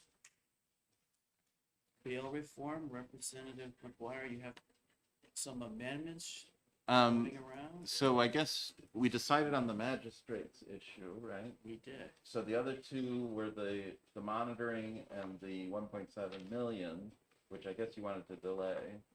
So the monitoring by amendment. counties, I think we have an amendment. Yeah, you have an amendment. I saw counties picking up the tabs. Yeah. Can I ask, who would be the person to speak on behalf of the counties, whether they have a view or not? I don't know. Yeah, I don't see. Currently doing it, as I spoke. Oh, to yeah, my- that's true. Spoke to my county, jail and the commissioners, they would prefer that we not get involved in the work that they do. Yeah. It's. One of the concerns that they had was that if we were to set a cap on the, on the cost of the monitors, or what they charge the prisoners or the people that are out on bail for the monitors, is that they could lose money on them. And they basically make enough to cover the cost. I know some counties roll it into their county cost, and so the taxpayers pick it up. But in Stratford County in particular, the person on bail actually pays the or on, that's been paroled actually pays the cost. They don't do it any other way, and so they don't want any restriction on that. But they've been doing it, and they have it all set up to do it, so it's not an issue, as long as you don't interfere with it. Representative McGuire, would you like to explain your amendment, please? Yeah, I think this may be the first time I've seen it, but, but what I asked for was, again, just to switch the monitoring function from these, the courts to the counties, and essentially require them to do what some of the counties are already doing. I think we want to retain the business of if people are indigent, and maybe we would have to pick up, the state would have to pick up that cost rather than the county picking up the cost. And I doubt that's in here as it's written. I see on the second page, it says the court may reimburse. Yeah, right at the top, it says a court may order reimbursement of the cost of electronic monitoring to the county in accordance with the provisions. Okay, So I think but it would be the court that would make that decision. right. Well, the court is effectively the state, so that works. Yeah. Aaron, would you have anything you'd like to add or question? I would just like to really commend Representative McGuire. You did so much work and research with so many parties, and I think that this is a very useful addition to the package that will really help delineate some of the responsibilities that some of the parts of the criminal justice system have. So I just appreciate all of that groundwork, and I think that this will be helpful. Representative Griffin. I'd like to ask, I see a problem here, depending upon the effective date, because you're requiring a 24-hour review. And we don't have the magistrates in place, so when would this be effective? Well, let's get out the Senate Bill 252. Although, again, we're planning to rewrite this as House Bill 318, and it'll have an effective date section, and presumably, if there was an issue there, this section could be effective. It says January 1st, 2025. Yeah, that's when usually criminal stuff is effective. But yeah, if you want to put into the final bill that the magistrates can be hired immediately, and these kind of sections take place January 1st. I think that has to be part of it. Yeah. Okay, that makes sense. Well, Yeah. I'm not suggesting you hire them immediately. I'm just suggesting that you be careful. Well, I mean, the part about hiring magistrates could be on passage, right? And so, and the same thing with hiring the training coordinator. Mr. Hoffman. I expect that after the committee goes through all three bills, then you would revisit all the effective dates to make sure that everything aligns. So maybe after all the amendments are approved and adopted, then we can go back and look at the effective dates, because that would kind of be the last piece to consider. Are you okay with that? Yeah. Representative Sweeney. Chairman, I saw Kate Horgan from the County Association came in. I don't know if we want to bring her up. Oh, Get up to absolutely. speed on how this impacts the counties. Sorry to put you on the spot, Kate. So thank you. If you could just identify yourself, because we were just about ready to pass on all these costs to the county. Thank you, Representative Leishman and members of the committee, and thank you to Representative Sweeney for giving me a text message. I sprinted over from the State House, so I apologize for being a little out of breath. I did talk to Representative McGuire about this amendment yesterday. We would draw your attention to page 2, lines 9 through 18. The way I am reading this, it would cause an administrative nightmare for the Association of Counties and county government. So it says if a court finds the person is indigent for repaying is not indigent, the court shall order them to reimburse the county for the payment unless that person's case terminates without a conviction for any offense. That means unless someone is found guilty, we can't be reimbursed for anything regards to electronic monitoring, not specifically just the electronic monitoring that is posted previously in this bill. And the amount of work that it would take to try and find these people to get that reimbursement after they are released, we're never getting paid back for anything. And this language, we believe, would be an unfunded mandate on the counties. So I will respond to that. So I think in general, and maybe Judge Lynn would like to agree or not agree, but in general, it's okay to charge people who are accused when they're not indigent, right? So in the sense that they pay for their attorney, they pay for all kinds of costs, right? So this particular line maybe could simply be struck. I mean, this unless so on, right? Because essentially there's no sort of legal reason that everybody has to be made whole on all their costs when they're accused of a crime and go through the whole process. That would certainly make us happier. Okay. And I think it would, you would probably want to cross out the next line too that defines what a conviction shall include. Could we get your name again, please, for the record? Kate Horgan, Horgan. And what I will suggest is you and Representative McGuire get together and work out some language that will satisfy the county's concerns. I would be happy to. Thank you. Thank you. All right, we're almost to 11. We're almost to 11:30, so we can bounce to the next one. You okay with getting together with her and trying to work out that language? Veterans Court. I think we have an amendment for that. So next on our agenda is House Bill 1589, establishing a Veterans Treatment Court. Representative McGuire, you have an amendment, I understand. Yes. So We're going to name you Mr. Amendment. that's fine with me. So Likes cutting trees down. yeah. All right. Anyways, if you remember this bill, it just had a straight $2 million a year cost for Veterans Court. And the way it divided that cost was just straight payments to counties to implement the Veterans Court, and it was so much to Hillsborough County and so much to Rockingham County and so on down the list.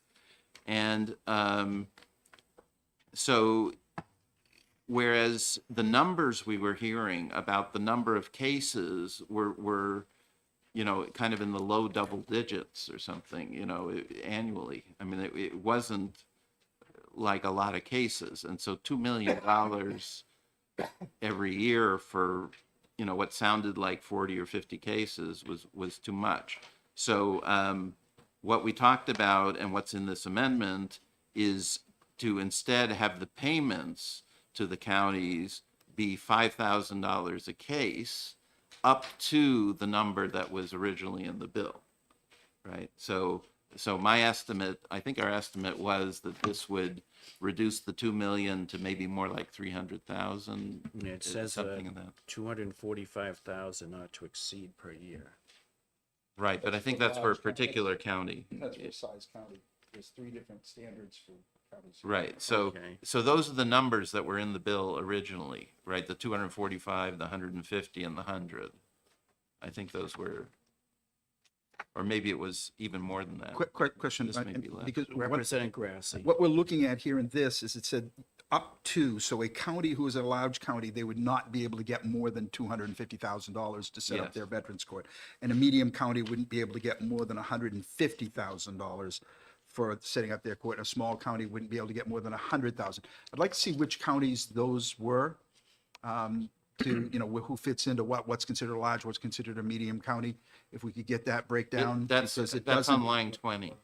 Oh, okay. I'm sorry. I was looking at the number side. Okay. And I think those are unchanged So from the, in other words, my county would get 250, could get up to 250,000 or $245,000 for setting up Yes. their court. Thank you. Have you had a chance to discuss this with our friends at the National Guard? National Guard? No. No, but they were here. He's here now, so I thought maybe we could. Okay. I mean, he's the one of the source of the small numbers, I think. So for the record, Warren Perry, Deputy Adjutant General, New Hampshire's Department of Military Affairs and Veteran Services.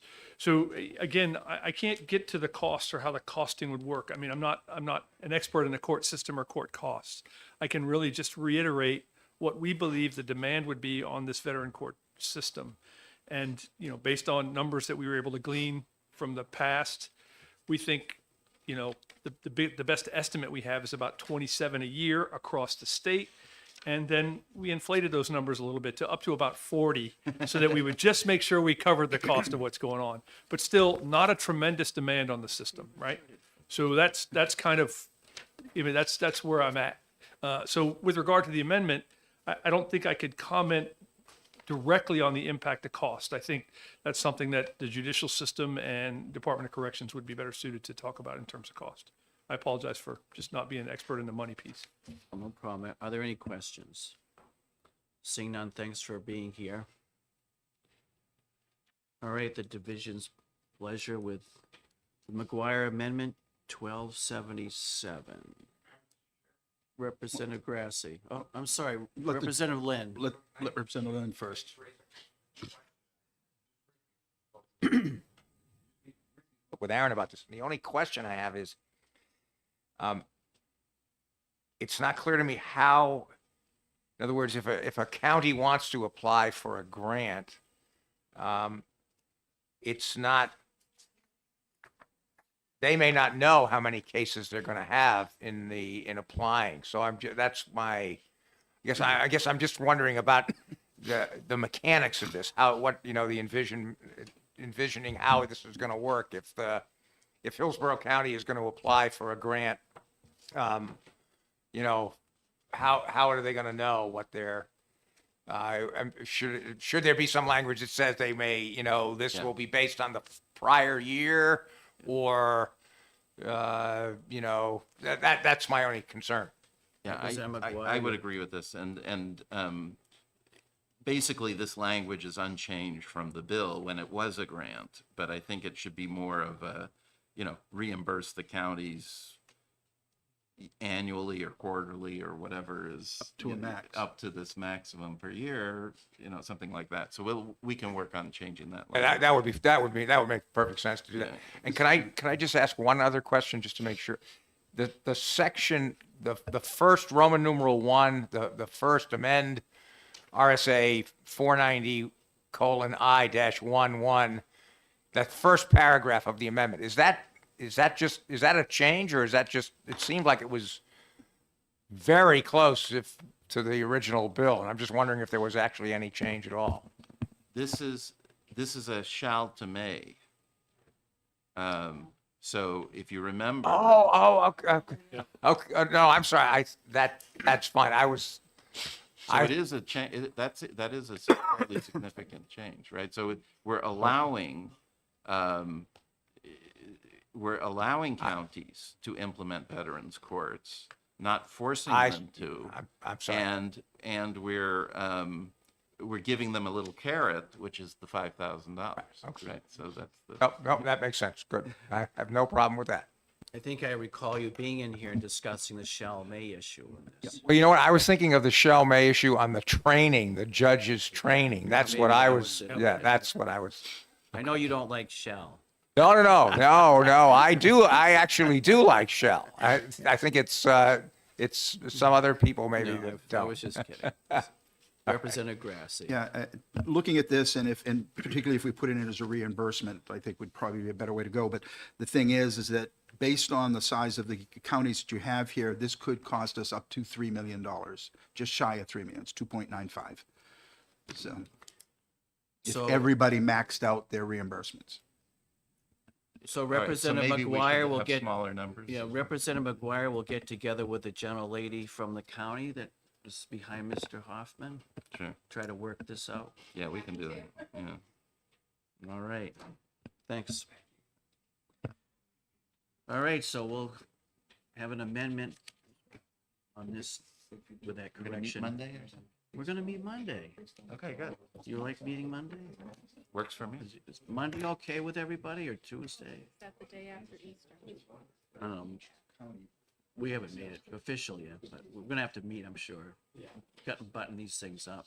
Representative Cambrell, so you okay for a Monday, or would you rather have it Tuesday? Oh, come on. 10 o'clock. 10 o'clock on Tuesday, then we'll do that. He's the one who lives closest. Oh, you don't know, he walks.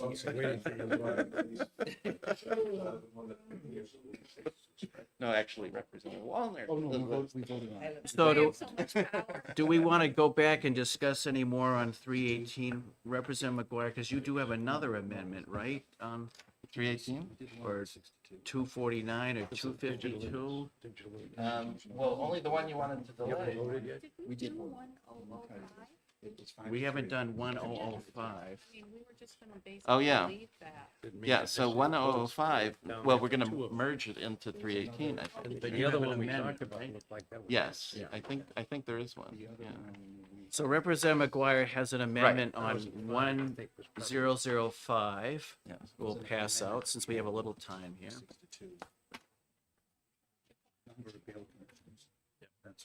Yeah. You stay pretty busy. Like I'm burning the candle at both ends. That's the problem. Well, you can get burned. That's why you didn't need me.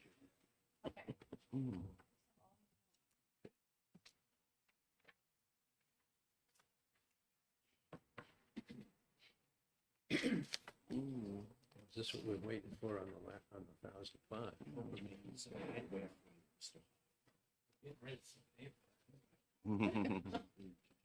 All right. Okay, Representative McGuire has an amendment 1113 on 1005. All right, so some of this, there may be people objecting, but the main thing, this was in response to what we heard from the judiciary about how effective this would be, right? We heard that they wanted a judicial training coordinator, but that the details they wanted left up to them. So this one cut out. The original bill had a significant, prescriptive section which said, this kind of judge gets this, this many hours of training, this gets that many hours of training, and so on. And so this cuts out, except for new judges, those kind of prescriptions. And the other thing it also does is it has the training coordinator do the training for the bail commissioner.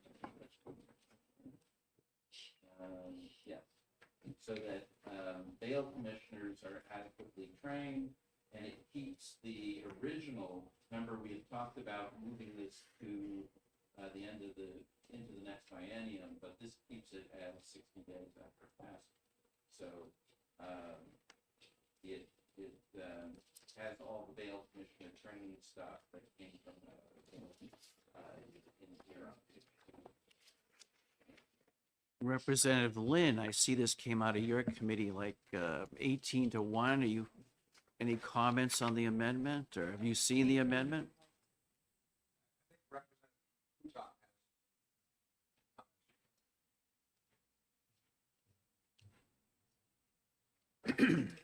So this bill was actually based on a lot of testimony that we received. Sorry, And for if the you could- record, Representative Caitlin Kutab. on a lot of testimony received in the special committee for the family court. And I think it really is important to leave the number of hours in here because they already were supposed to be doing it by court rule, and it's just been on the back burner because it's not required. I think it's really important that we do require a number of hours. We had lots of testimony regarding this. It was basically the priority bill that came out of that committee. So I really do think that it's important that we put that back in. And I'll let Representative Lynn speak to it, but he didn't see anything wrong with saying shall do this specific number of hours. And so that was why the committee had changed it from may to shall. So you like the amendment?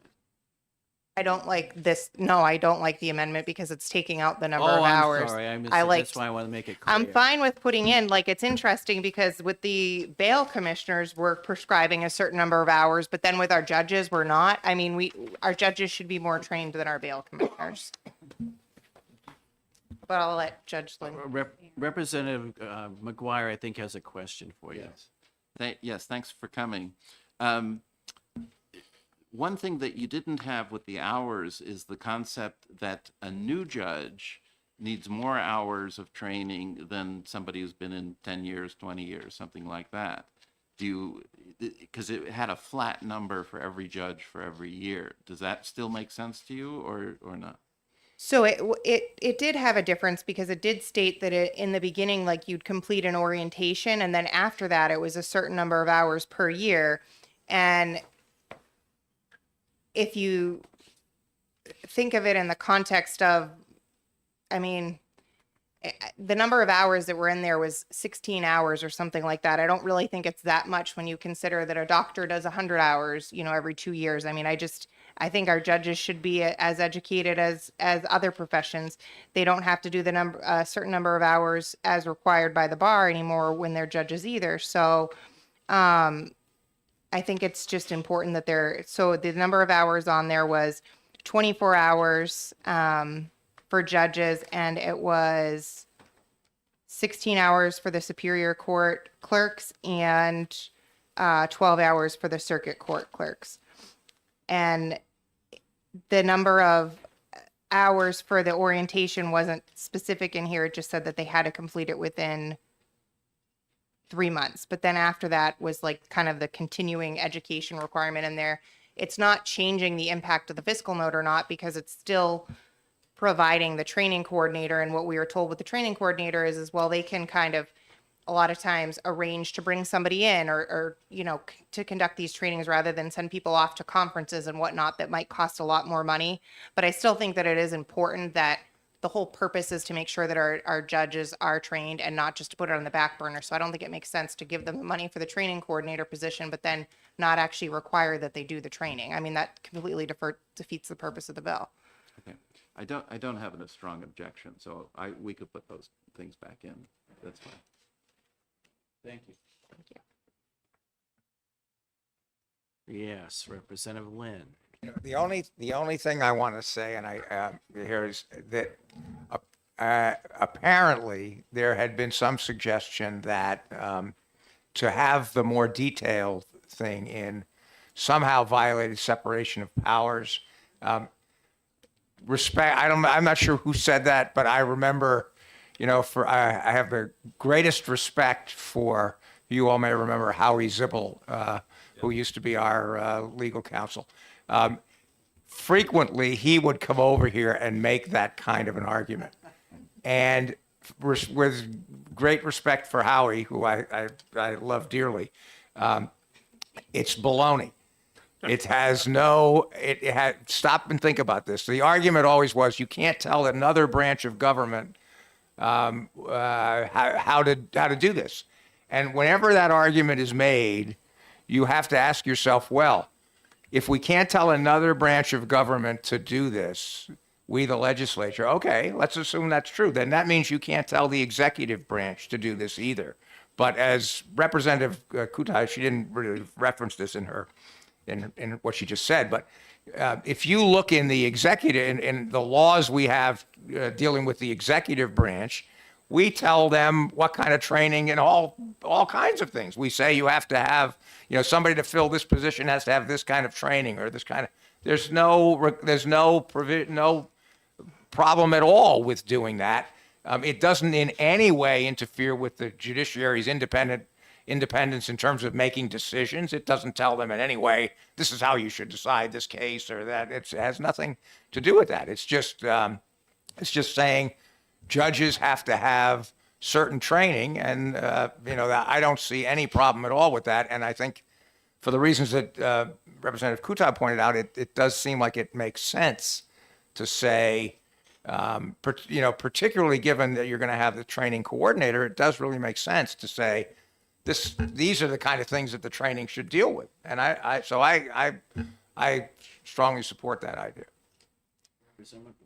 So what I think people making that argument would say is, well, in the case of the courts, we have in the Constitution, Part 2, Article 73A, which says the Chief Justice shall be the administrative head of all the courts. He shall make rules governing administration of all courts and practice and procedure followed in all courts. And these rules shall have the force and effect of law.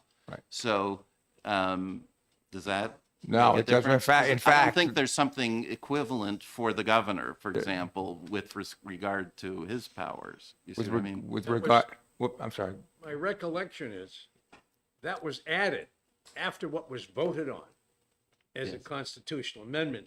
The such thing shall have the power of law was not in what was approved by the voters. I see. Somebody just decided to add it, and it was illegal. That's what my friend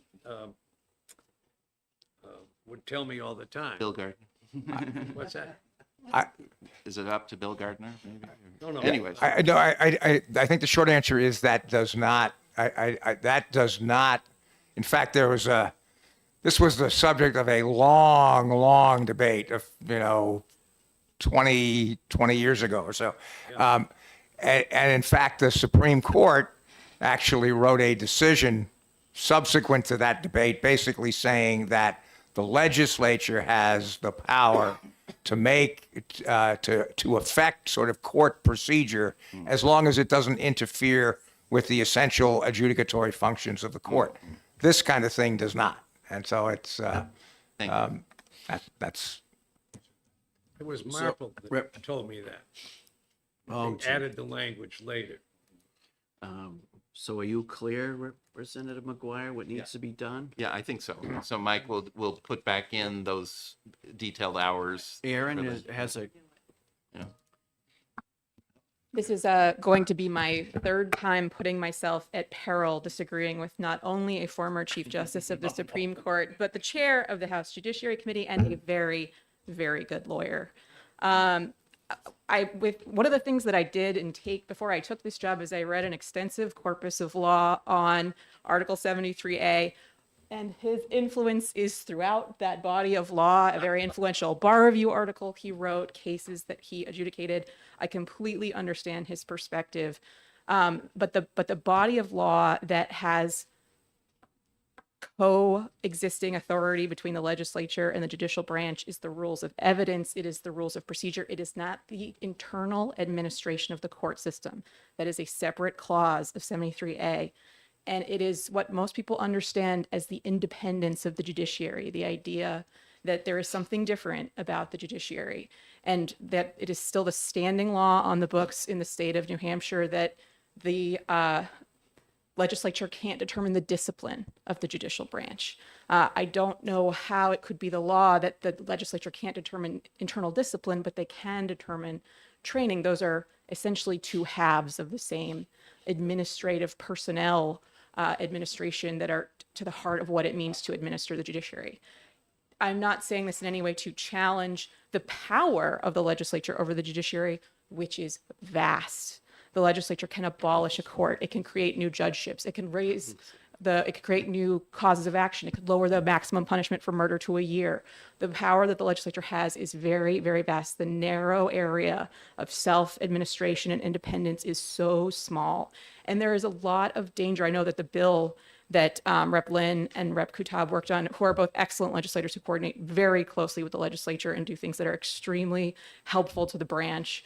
And this argument that there should be a judicial training coordinator is perceptive. It's not an idea that we came up with. It's an idea that Rep. Kutab came up with. And I think it's a very, very smart idea. But the danger that's not in this bill, but is contained in the idea that the legislature can regulate this area, is that you can overcome something that's not in the law by forcing judges to be trained in it, force them with a presumption that a case should be decided a certain way. That's not here, but that's why training is not closely regulated by another branch of government. The judiciary has to be independent in its determination of cases based on the law. So I appreciate the idea to have a judicial training coordinator, which, as I said, is excellent. The advice that I originally gave Rep. Kutab was to simply take her recommendations and change her shalls to mays, because the judiciary will listen with respect when the legislature speaks. When they say, it is our suggestion to you that you have this number of hours or these topics, we will listen with respect, whether that is verbal, whether that is in a hearing, whether it is in a statute. But if it is a shall, then the statute is, I believe, unconstitutional. So I would ask that the advice be given from the legislature in a form that is constitutional. This is something that is, as you say, it's been maintained from the times of Howie Zippel. It appears in numerous other laws. For example, our training of our court security officers, we can certify them under executive standards if the Supreme Court Chief Justice allows. So language like this appears in many other bills and laws in order to ensure that they are constitutional. If it's not constitutional, it may be collaterally attacked in litigation. The person who's being required to do the training can say that the law is unconstitutional and that they're not required to do it, and they'd very likely be victorious. If it is in May and the Chief Justice implements it, his independent action is constitutional and protects the requirement. So I understand the arguments that are being made, and I disagree at my peril, but I simply have to maintain this argument. I think it is very important that the judiciary has this narrow area of self-administration so that we can maintain our independence, but that is not in any way a suggestion that we would not follow the recommendations that we received in a May. We would listen with respect to your recommendations. So I see the word shall all throughout this amendment, and that's got you on your head, I guess. I think what is in the original bill was May's. It was converted in committee to shalls, and it was an 18-1 vote because I persuaded only one person when I argued with Representative Lynn. We went 18-1, he had 18, I had 1, I think, was how that argument went. And it was changed to shall, and I see that there are shalls in this amendment, but they have as directed by the Chief Justice, which is another way that you can preserve the constitutionality of the bill because it creates the possibility of a waiver or an adjustment based on administrative circumstances. So as I read the amendment now, and I believe you adopted the first page of this amendment in a previous meeting that you had on this bill, I believe that we can implement that constitutionally. I don't take a position on whether you add the bail educational requirements to the amendment, but the amendment now I believe is constitutional, but so also would be an amendment which takes Rep. Kutab's original bill and converts her shalls to mays. It certainly doesn't seem like it's terribly onerous. 1 hour of training to look at ethics and other things, We absolutely have the ability to implement this. I think I mentioned when I last spoke on it, we well exceed these requirements. I believe Representative Kutab does a great deal of research in the bills that she proposes, and she spoke to us about our existing training requirements. So her suggestions, I had understood, were meant to implement some of the things that we already do. Our hours requirements are typically much higher, and these are all topics that we currently cover. Further questions for Aaron? Seeing none, the division would like to act on the amendment, or are we all, Representative Griffin? I'd like to point out that we just floated an amendment to create the magistrates. I don't see the word magistrate in there anywhere. Shouldn't they be getting the same training as a bail commissioner? Yeah.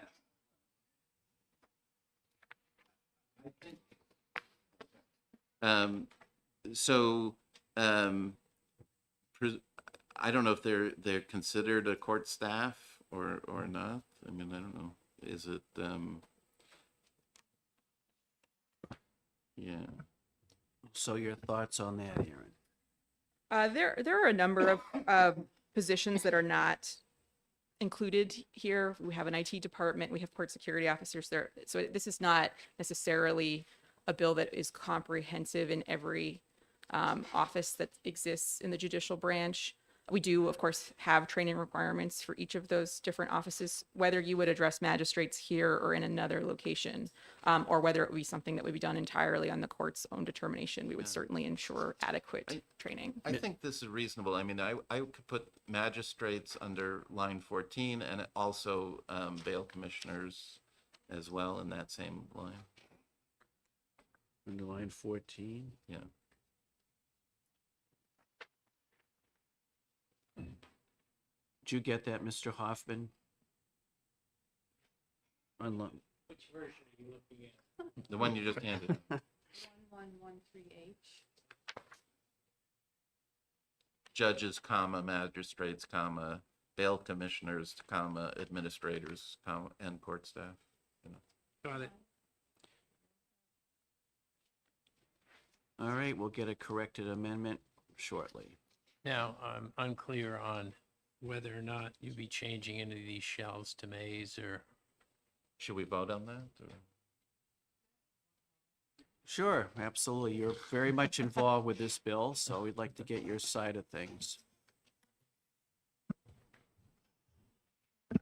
So the training coordinator actually wasn't my idea. It came from a meeting with Judge King and some other staff members. But so what she's saying is the initial bill as it was put in, not as amended by the House, which did still say the number of hours, was constitutional, like where it had the shells because it said under the discretion of the Chief Justice. So if we could at least put in the number of hours to make it match like that original bill, and if we don't want it to say the shall as amended in committee, that's fine. But if we could at least put the number of hours back in, I do really think that that's really important to do that. I guess on we keep talking about policy issues, right? This is not a financial issue, so maybe we should go along with the bill as the committee passed it. I don't know. What do you think? Well, that would be my suggestion, but. Yeah. I mean, but I think, why don't we vote on doing that, right? All right. All right, so I'll propose that we restore the bill to the way, that section of the bill, the number of hours and leaving the shall to the way the committee passed them. Is it seconded, Representative Weiler? Sure. Further discussion on that? Everybody clear? Really? Did it come from the House as a may or a shall? It came as shall. As shall. Yeah, yeah. May was only in the original bill that they then amended to shall. And so basically, if we do the shall, then we're discounting what the general counsel just was advising us about. Yes. On the bill. We are siding with Representative Nguyen. Instead of the the general counsel of the judicial. Okay, all right. As a lawyer, I struggle with that. All right, when the clerk is ready, please call the roll on Representative McGuire's amendment, which was seconded by Representative Weiler. Okay. I thought we would just have an informal vote on this particular issue first. Well, we can do. Yeah. You're gonna withdraw everything and go back to the original? No, because we still want bail commissioners. We want magistrates and bail commissioners. Well, we'll hold off until we're clear on what Representative McGuire is gonna add to his language. Being 12 o'clock, we'll break for lunch and be back here at 1 o'clock for cannabis. Yeah. Representative McGuire has another amendment to it, so we'll be all set.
Want me to move Amendment 1214H? Okay.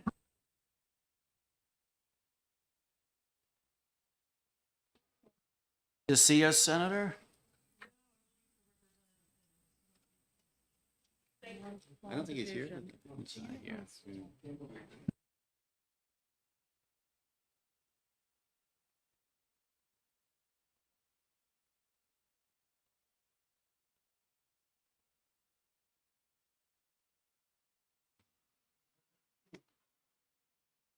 So good afternoon. We'll resume our discussion on House Bill 1633. Representative McGuire has an amendment he would like to discuss, which the full Finance Committee heard yesterday as a non-germane amendment. So Representative McGuire. Thank you, Mr. Chairman. So a big decision before we get into more detail is the overall structure of this bill. And that's why we had that non-germane amendment hearing yesterday. And so the decision is between the original House Bill 1633 and this amendment, 1214H. And the main difference in these two structures is one is what they call the agency model, and this one is what they call the franchise model. And so it has to do with sort of who's in charge and who's kind of directing the whole business and that sort of thing. One's akin to a bunch of individual regulated businesses, obviously strongly regulated because of the subject matter, but the other is more akin to a master business and a bunch of subsidiary franchises.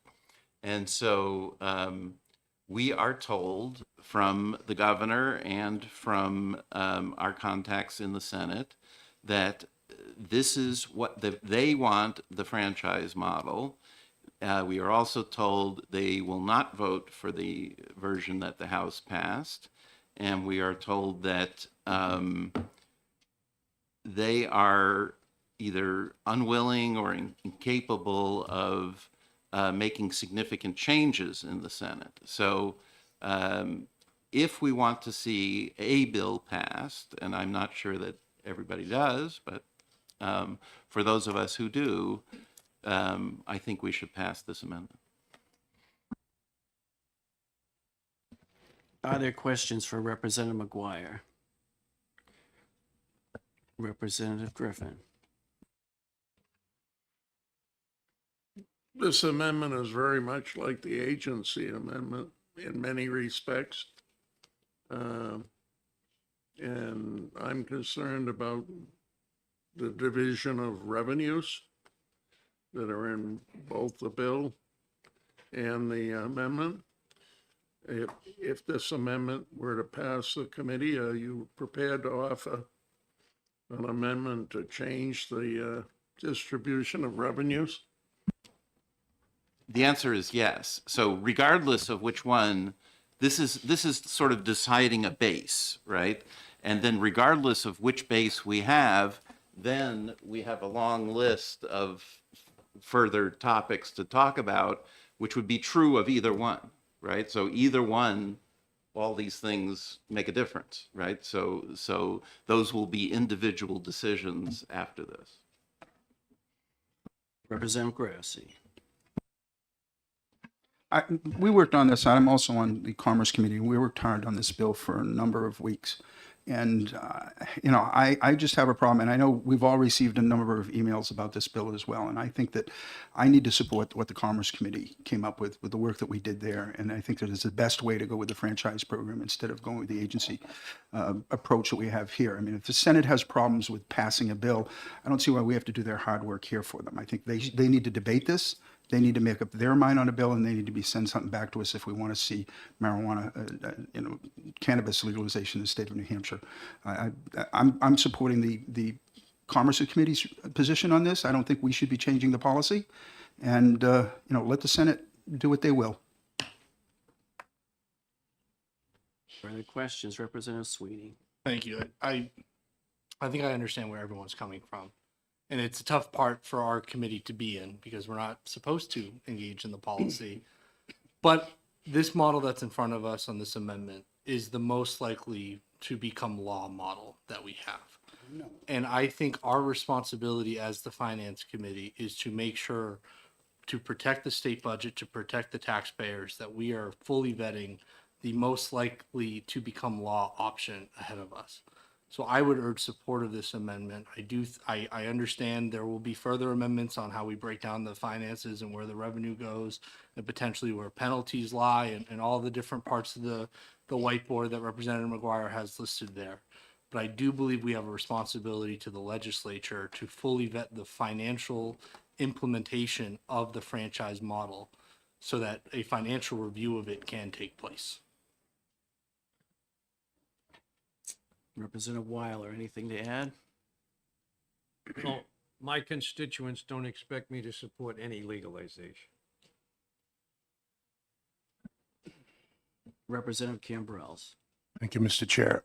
Well, I won't look at it from a policy standpoint, but from a strictly financial standpoint, the amendment before us, I believe to be, is costly, and I don't believe it's cost competitive, and I believe it's a losing proposition from a financial standpoint from what I see here. So I would be against this amendment. Further questions? Representative Sweeney. Thank you, Mr. Chairman. I will say, I think we can expect an updated fiscal analysis from the Liquor Commission as compared to what we've received earlier, that showcases that for this budget, it's not as costly as it was once presented to be. And I think if we were to adopt the amendment, we'd be able to get into that conversation. Thank you, Mr. Chairman. So just to address that specifically, this amendment does have a higher fee or cut for the state compared to the other one. One is 10%, this is 12.5%. So in that sense, it's more money for the state. And secondly, it has the issue of what's the cost of the regulation, I think, is roughly the same in the two bills. It's not the same on paper yet, but we're going to get to that issue right here. And so it would be the same. You know, they're going to need the same kind of computer system. They're going to need roughly the same personnel and all that sort of thing. So I guess it's possible that the franchise model has more rules, so it might be a little more costly in that sense, but I don't think it's a significant amount. Seeing no further questions, I do have a couple of comments. First of all, I agree with Representative Cambrels and Representative Grassi on statements made by them. And also you, Representative Sweeney, that we need to do something. However, I don't believe the McGuire amendment is that something. I think we need to stick with the House position, because if you look at the McGuire amendment, and I believe this is pretty much copied from what we were given by Senator Abbas in my quick, not number by number, but reading it through yesterday and comparing it to the information we got from Senator Abbas, a number of things are in this that members such as my colleague Representative McGuire are completely against, such as the penalty provision, issues of enforcement, the percentage breakdown of what different agencies within government might get should this be successful. The fact that everyone has made it pretty clear we're not going to see any money from this for at least 2 years. And the McGuire amendment, if you will, has a cost of about $18 million, which is a lot of money. It's more than $8 million over the House version that we saw and looked at. And the Commerce Committee spent a lot of time looking at Representative Lyon's bill and others that worked so hard. So I do have an amendment myself that strictly stays within the excuse me, guidelines of financial policy for the most part. And that's deleting some of the issues that give broad authority to the Liquor Commission for transfer of funds, that would require fiscal committee oversight, as is done with other departments, as we all know in the state. There's a, maybe we ought to pass that out since I've started to talk about it, Mike.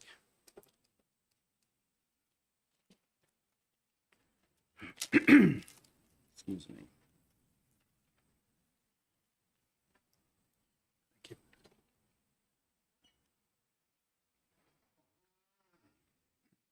Thanks. I guess I can give you.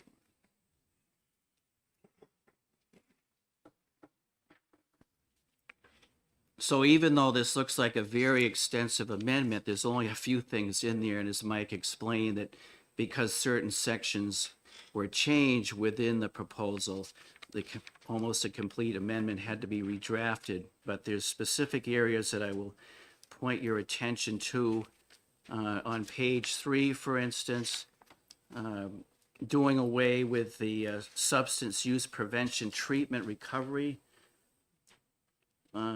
That was a new commission, if you will, or fund that we spoke about, that over and above the Governor's Commission of Drug and Alcohol Abuse. It eliminates all the percentage contributions in the original bill found on page 33, starting with the 65% education trust fund, the 10% for the community investment fund, and so forth, going down on page, again, 33 of the initial bill. There was broad language in there giving the Liquor Commission complete authority to move money without any legislative oversight. That's been eliminated. On page 11, some more important pieces on the, I'm sorry, going to page 10, of the top line 3, Roman 5, would be a requirement that the commission would have to send a report to the Commerce Commission, Commerce Committee, and the Joint Fiscal Committee on their progress as far as making all this work, and that would be no later than 3 months after the effective date of the chapter, and continuing, and I don't see the time, Mike, I thought it was going to be quarterly. But, so, I'll mark that. I think the quarterly report got left out. yeah, okay, quarterly reporting by the commission, and then one of the more substantial financial changes, instead of the money coming from the general fund, whatever money that would be, whether it's $18 million or $8 million, that would come directly from the liquor fund and not general funds. So the appropriation of $100,000 at the bottom of page 11, appropriation found at line 24, both of those appropriations would come from the liquor fund and not general funds. Did I miss anything, Mr. Hoffman? I think you covered it, and the quarterly is in there at the beginning of that section on reporting. Okay, I just skipped over it, I guess. So again, that's my amendment to try to stick with the House position. I did share the amendment. I don't know if Representative Lane has had a chance to review my suggestions, but as a prime sponsor, I let her know this morning of what I had proposed. So, I'm sorry. I think you added a section on civil fines as well, page 5, line 20, letter I. Yeah, I missed think, that in mine. Not necessarily. I don't think I added anything, but you said page 5? Page 5, 23. If I just missed that in mine, I still think it's probably a good idea. But I noted that as a difference between that and I Well, Okay, 'cause- the way this is drafted, they replaced the whole section. So you've got a whole bunch of So then- pages without any changes, and Yeah. that's one of the things that was just kind of repasted into. so letters and numbers changed, but content didn't, I guess. Representative Cambrels. Thank you, Mr. Chair. Just to be clear, so if and when revenues are generated, where would the revenues go? Once, they would come back to the general fund. Just a general, thank you. As you'll see, and I think it's, remaining funds shall be deposited in the general funds found on page 11. So once, again, everyone that I think we've heard from and in all the documentation we've received, nobody expects that the state will receive any revenue from either plan for up to 2 years. So there may be a lot of time to add and fiddle with this, but anyway, these are my suggestions based on what I heard from folks that support the House position. Anyway, Representative Ebel. Thank you, Mr. Chairman, and thank you for the work that you did on your amendment. I would be supportive of your amendment and not the McGuire amendment. I don't know that the Senate can't make changes, that might, it seems to me they do what they want to do on a bill over there. I think it's really important that we pass a bill that establishes a House position on several things that are of great interest to us, many of which that have been discussed here, but in particular, a good pathway or a better pathway for ATCs and other items like that. And as much as, you know, we would like to have the opportunity to fully vet the franchise model, I just don't think that we have that option at that point. And I guess in going through the policy analysis in Commerce, you had both these options and you chose the licensing option that's here. And just again, out of respect for the policy work that's been done in the House and the votes that have been taken on the House floor, I think with these few tweaks, we could be respectful of the process and also lay down sort of a marker on our fiscal concerns with the bill. Representative Grassi. I would just say that the work that the Commerce Committee did was basically a Herculean effort on the part of Representative Leon to make the changes that were expressed to her were needed to get the governor and the Senate on board. And I think she pushed it as far as she could to the point where the House Committee was just going to say no more. We like this bill as it is.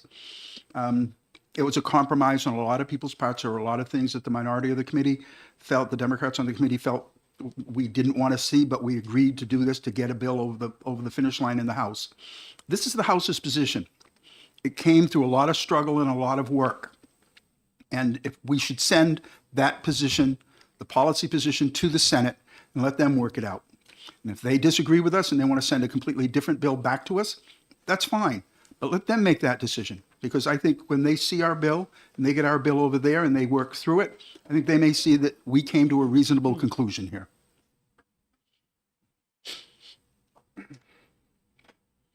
Representative McGuire. So I think I understand the politics that are going on here.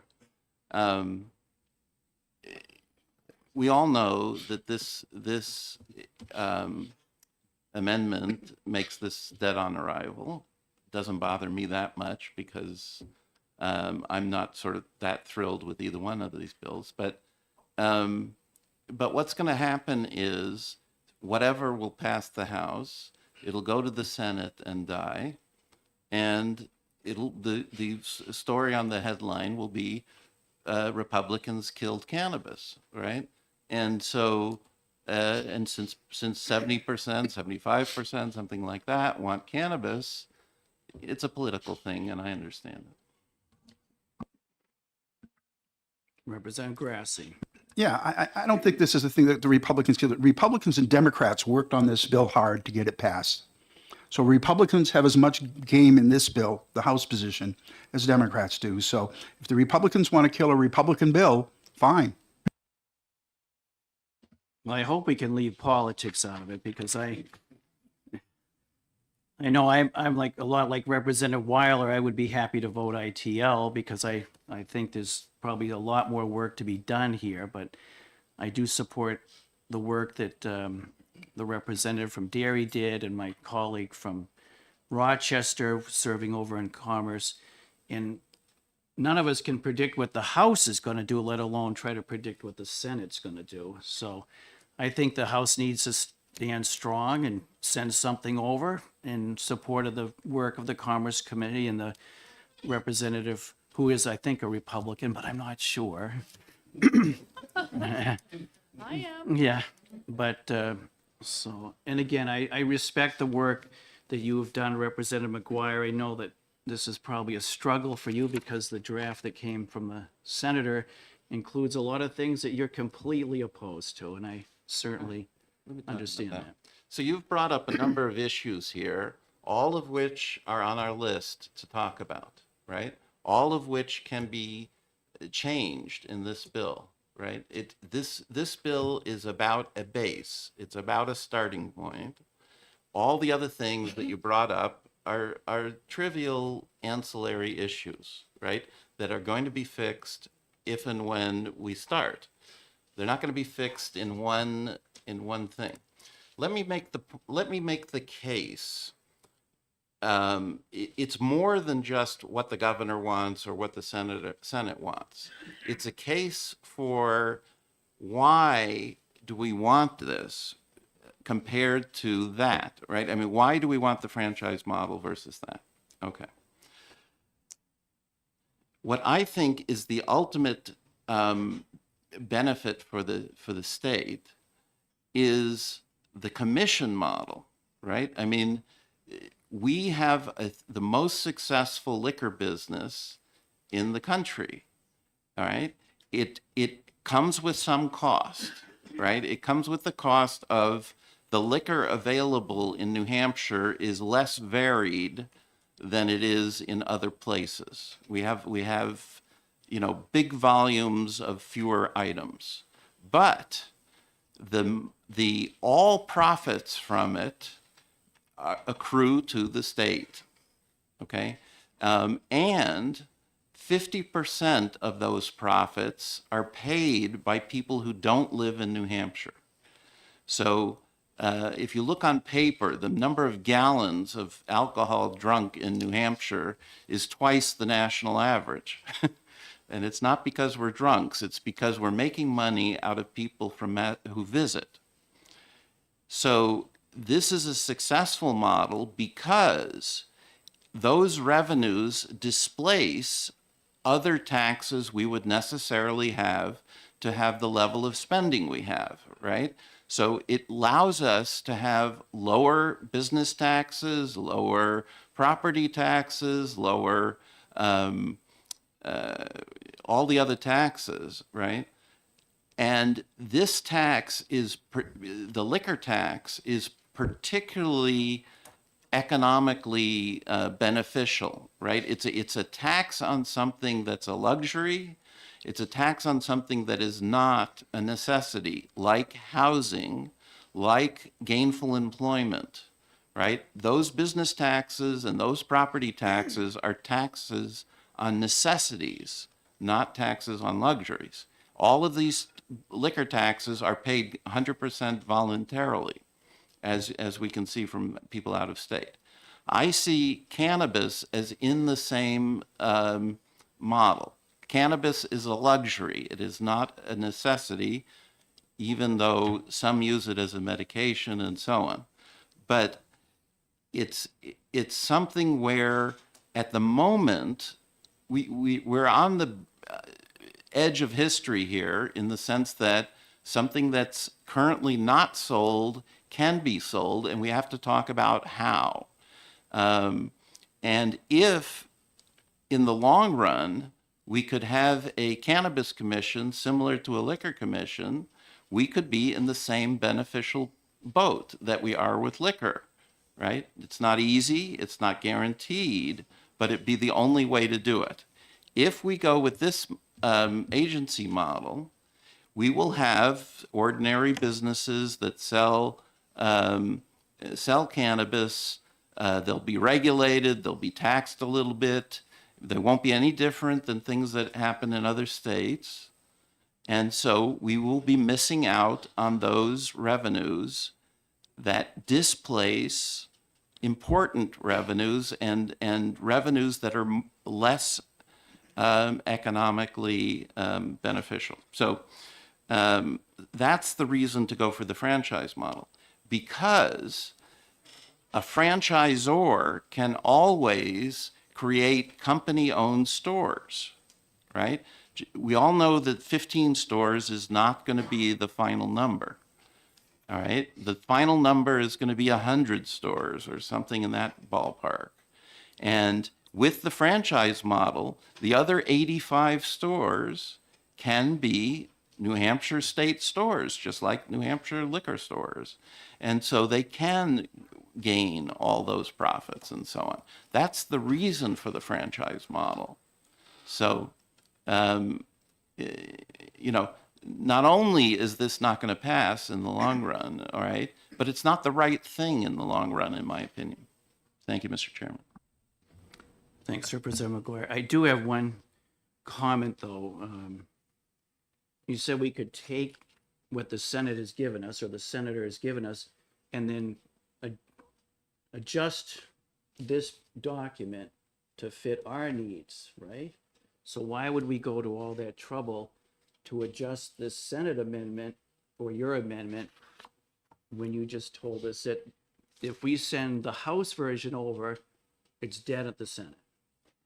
Because of the model, because of the base, because of the structure, that's the difference.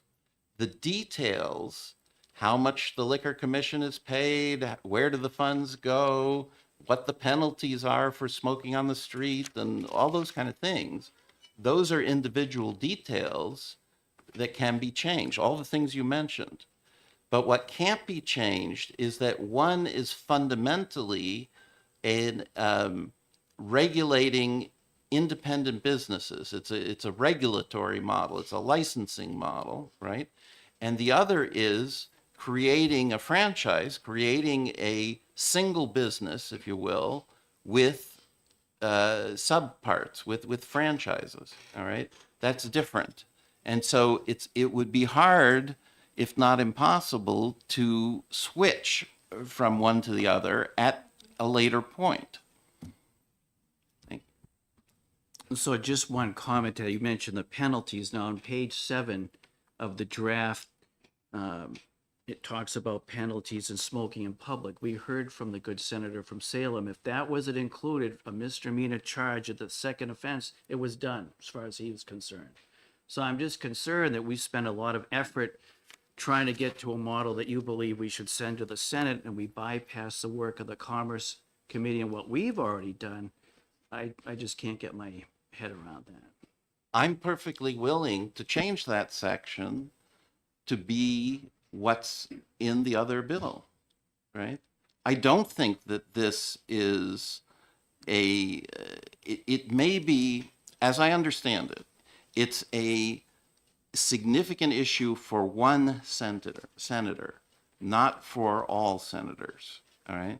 So I'm personally opposed to that section as it sits in this amendment, all right? And I'm willing to change it to what's in your amendment or what's in the original bill if there's any differences, or what's in existing. Really, I would like to see what's in existing law. So you're right. I mean, this bill, this amendment that I'm proposing needs lots of changes.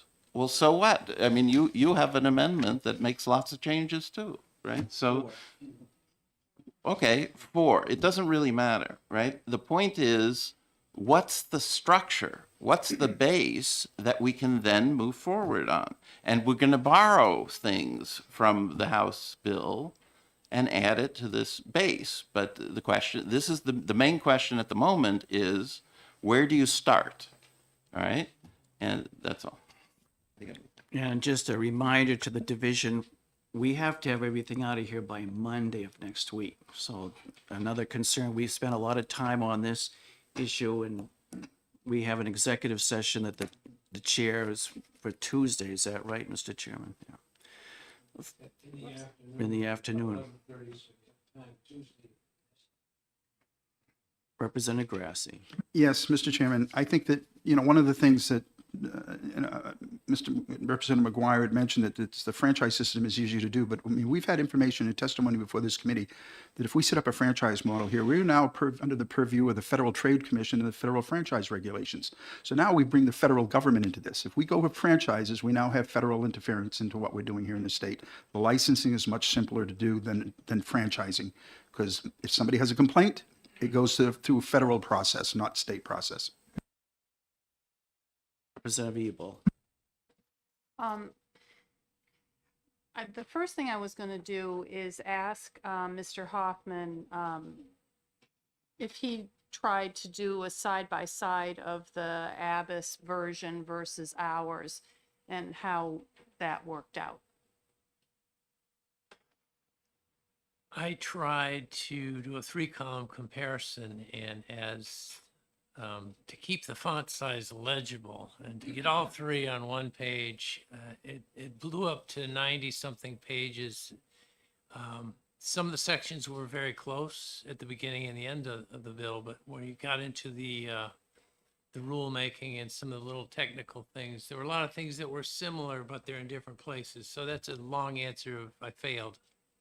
Well, but that's an indicator of how many differences there are between the House version and the Senate version, number one.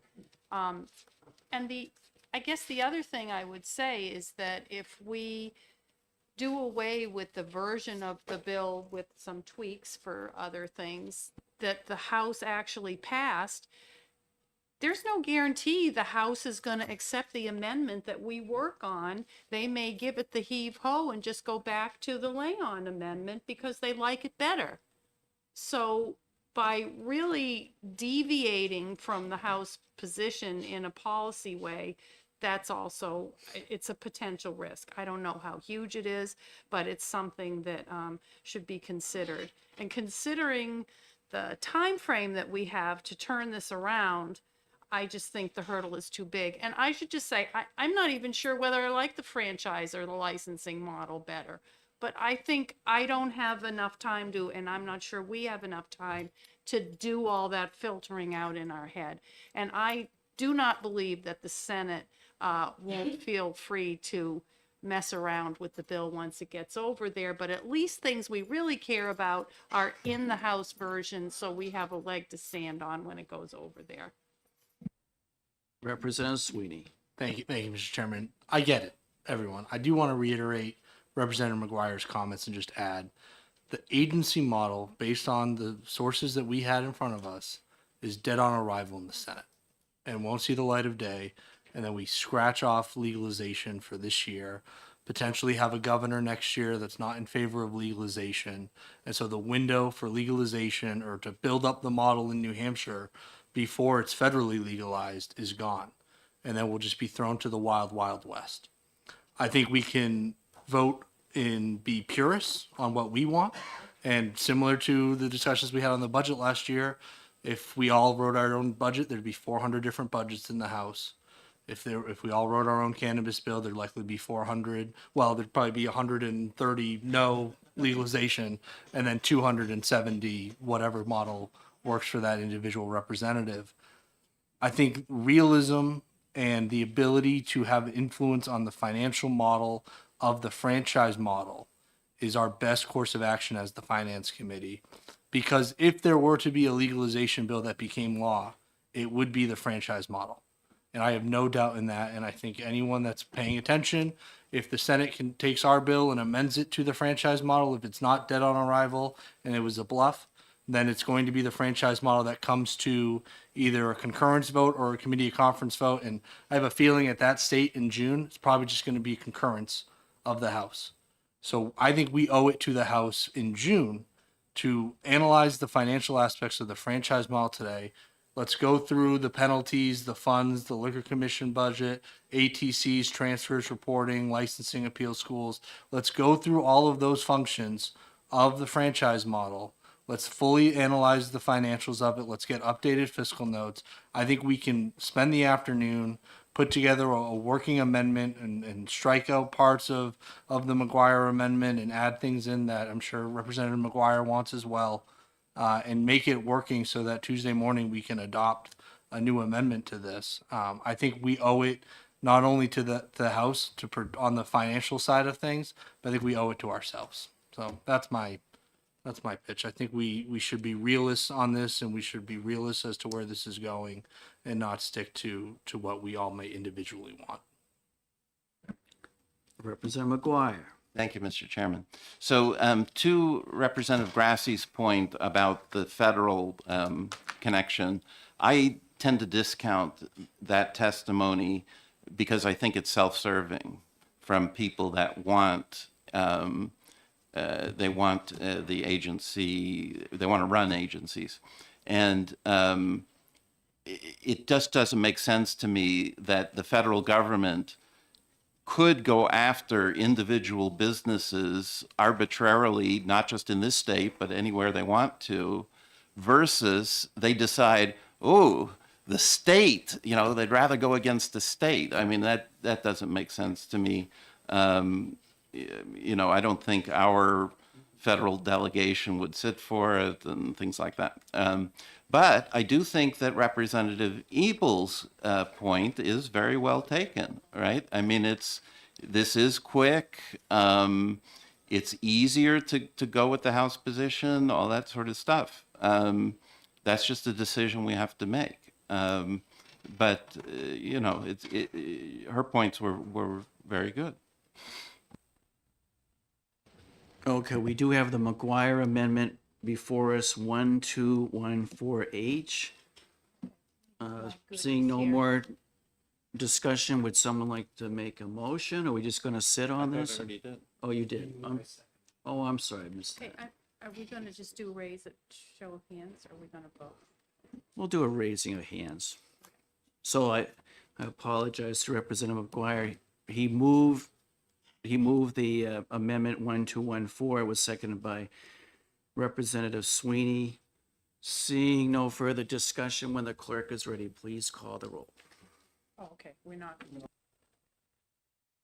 No hands, okay. All right, then, 1 second. Okay. OTP, 1214. McGuire Sweeney.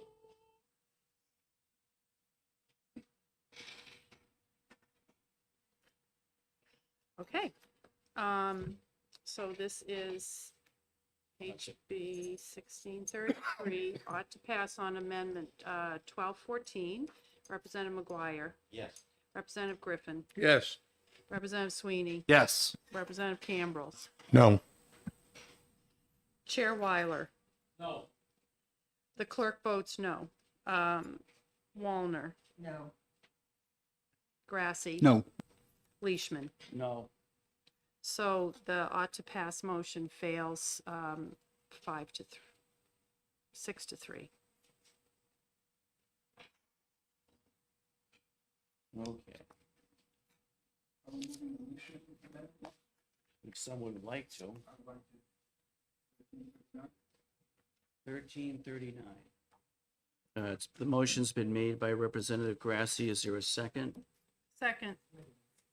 I'm sorry. Oh, I'm sorry, Representative Leon. You,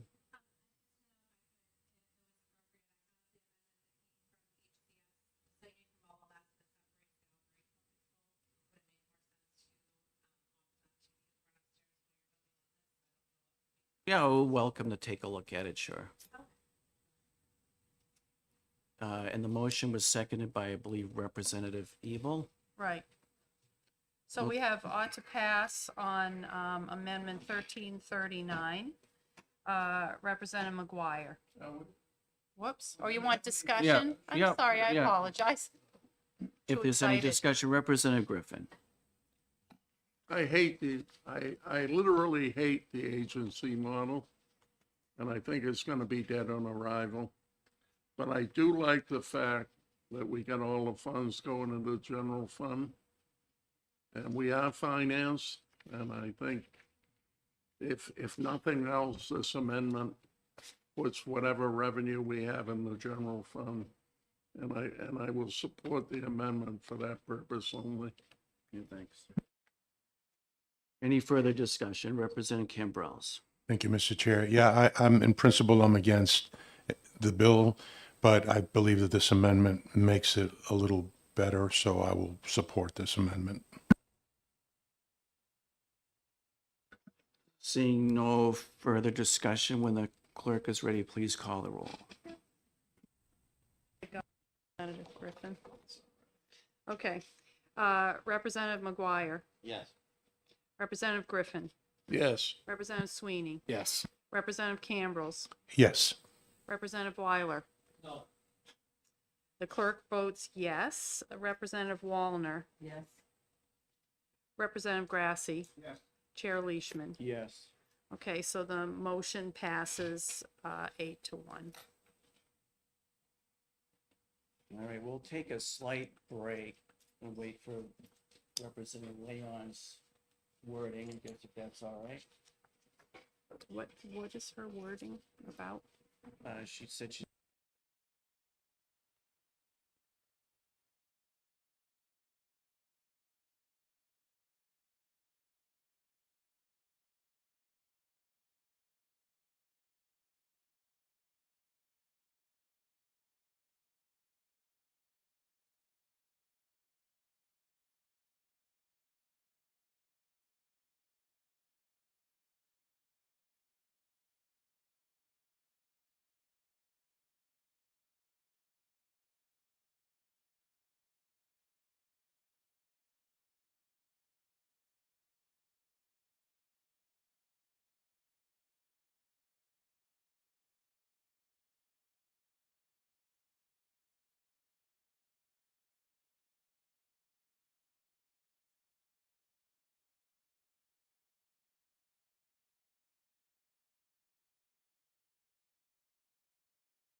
some changes. I believe the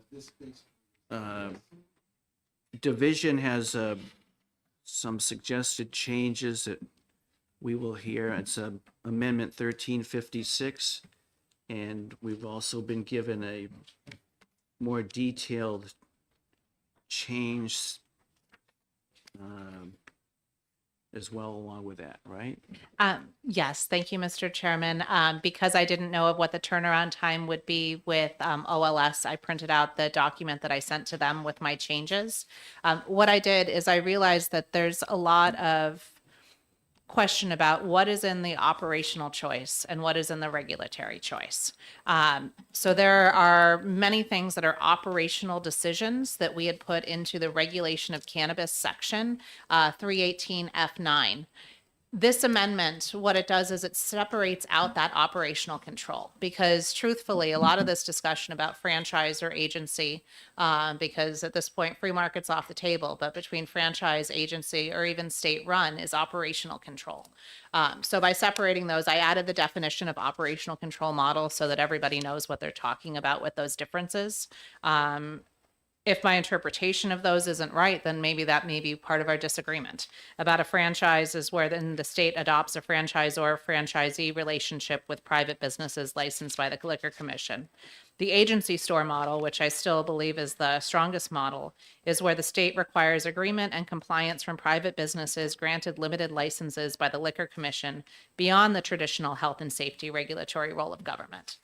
And so to carve that out and to make it so that our discussion of franchise versus agency model, if that discussion is even still alive, you would turn to page, move past the first 3 pages in this separate one. It has the operational control of cannabis. I have that in as 318F9-A so that everything didn't need to get reshuffled in the mix. And that separates out quite a few sections. It's probably easier for me to run through those changes off of the Leishman one because we have, or wherever you'd like me to do it, I can tell you which sections were moved out. And then what I think is also most important, because there is that risk. Let's say that we pass this over to the Senate with the agency model here, and they decide to change that section, the 9A section, to be franchise. And then let's say that the federal government puts in a stay and says that we can't do the franchise if we were to concur with them. It adds a severability of operational control.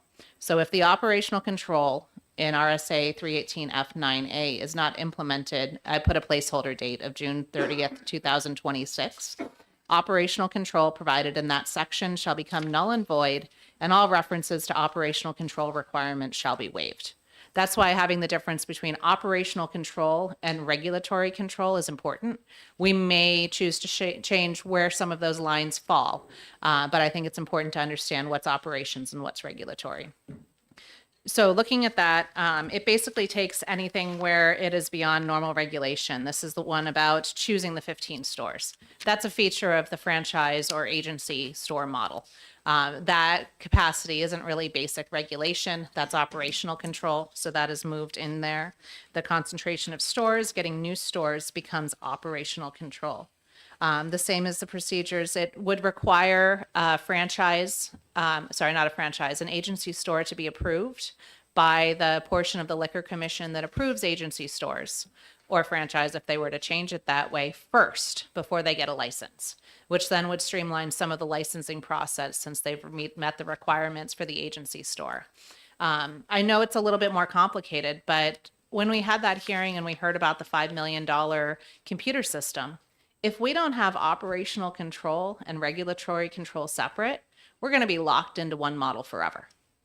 At least if we have these clear lines between the operational control and the regulatory control, there's an opportunity for the state to pivot if we've adopted the wrong model. So just essentially, it's moving a lot of those into the operational. That's where the restrictions on the logo, signage, marketing, and display of cannabis and cannabis products is. It moves all of those over that way. And honestly, I looked at it and I looked at what if I were to, it may have been at the bottom of my stack. If I were to write it with a franchise, That actually would require changing the words within the agency model and then adding a section where you can set the prices, where you can set employee terms and conditions. At that point, let's lay out specifically what a franchise would do beyond the agency store model and make that clear. If the Senate were to change it that way, or if there were enough people with the will to bring an amendment, either here or on the floor, to change that agency model to a franchise model. Because other than interfering with specific prices and some other business operations, the difference between them becomes a little bit more clear if we separate out the operational control. Otherwise, the amendment has everything else in the amendment that I brought to you initially. It has some improvements in the definitions because I had looked at the Senate definitions and it brought some nonsensical ones that are nowhere involved in any of this chapter. So I removed the unnecessary ones. And most importantly, this amendment has the protections for the alternative treatment centers so that they can continue to cultivate cannabis, and they would be able to do both adult use and therapeutic cannabis at the same location. There's quite a few of those that are very important. And even if you don't like my separation of operational control from regulatory control, I think it would be necessary to bring back some of those clarifications that I had brought in Amendment 1237. So I know I just dumped a lot on you at the last minute with this, but I'd be happy to continue to work to make this correct. The appropriations that I have in my amendment are still the previous ones that have what's necessary for the Health and Human Services to collect their data and whatnot. Obviously, those would need to be changed to coming from liquor funds because it makes sense. You take sin money from one place and you put it to sin money for another. So I like that move. Are there questions? Good job. Is the division prepared to move on Representative Land's proposal, Amendment 1356? Can I recommend that movement is with incorporating some of those changes that are inconsistent between yours and mine that Oh, you had yeah, I was going introduced? to make sure that if this Perfect. passes, I was going to make sure that. Okay, thank you. And Mr. Hoffman would have done it on his own anyway, but. Okay, there's been a motion made by Representative Grassi, and I apologize, who seconded? Representative McGuire. Is there any further discussion? Can I just ask a question? Sure. Yeah.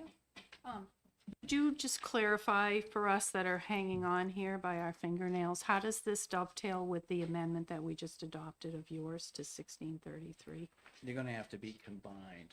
Okay. These are different areas, so they will be added to. For instance, her amendment still has general funds, for instance, funding this. Your microphone's not on. I can actually, I went through and made some notes on here if that would be helpful to know how it dovetails with that. Sure. So up on the Leishman Amendment, going until page 2, line 32, nothing has changed until then.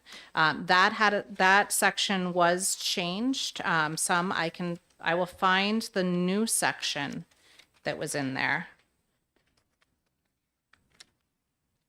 The new section, I believe, was the annual mandatory training and continuing education.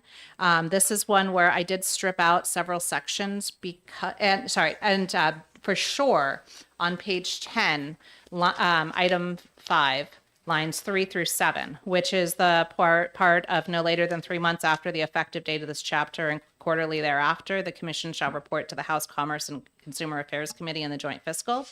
That section would need to be added into mine because that is not in mine. And that is actually one that we probably would want to look to tie in the protective measure that I add into mine on page 19, line 31, where if the operational control is not implemented on a certain time. Perhaps that should be a vote of those committees about whether or not the operational control seems to be on track.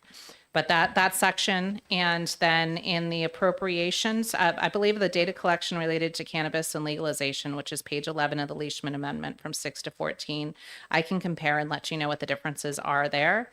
And then the general funds, but my amendment I don't think touches that section. And then the appropriations, because I have appropriations including positions that are required for the data collection. But I think that they mesh very well.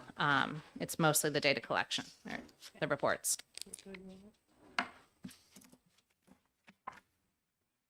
Thank you. Seeing no further questions, when the clerk is ready, please call the roll on Okay, amendment. I know again who seconded the motion.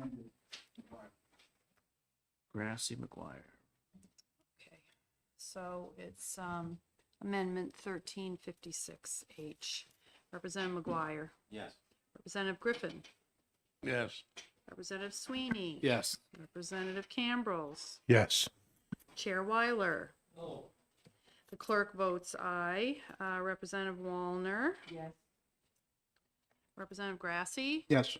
Chair Leishman. Yes. Okay, so it passes 8-1. All right. And Mr. Hoffman will mesh those together appropriately. Thanks. So what we can do is, if it's all right with everyone, we'll vote on the bill as amended on Monday. Everyone has a chance to look at it over the weekend. We are not going to meet until 1 o'clock on Monday. A couple of our members had some previous engagements, but we should be able to move through this pretty quick. Representative McGuire. So I handed out a piece of paper that deals with, sorry, let me turn this on.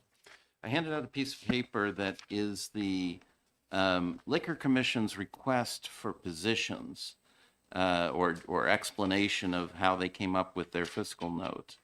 And I'm going to assume that these are similar in this bill. Do we know? If I can comment, the fiscal note, I believe, was based off of mine. There were 3 positions on marketing and advertising that would not be necessary because my bill prohibits the advertising. Okay. But I wanted to speak specific, to have us talk at least about enforcement. So they want 10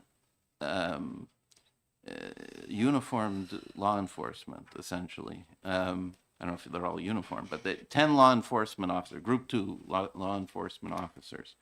Currently, as I understand it, there's none in HHS with the current enforcement of the medical cannabis program. So 10 for 15 businesses with some handful of growers and so on seems way excessive to me. Yeah. And especially, hiring of law enforcement is, next to impossible, right? So We do have the commissioner of the Liquor Commission here. Would you like to address Representative McGuire's question?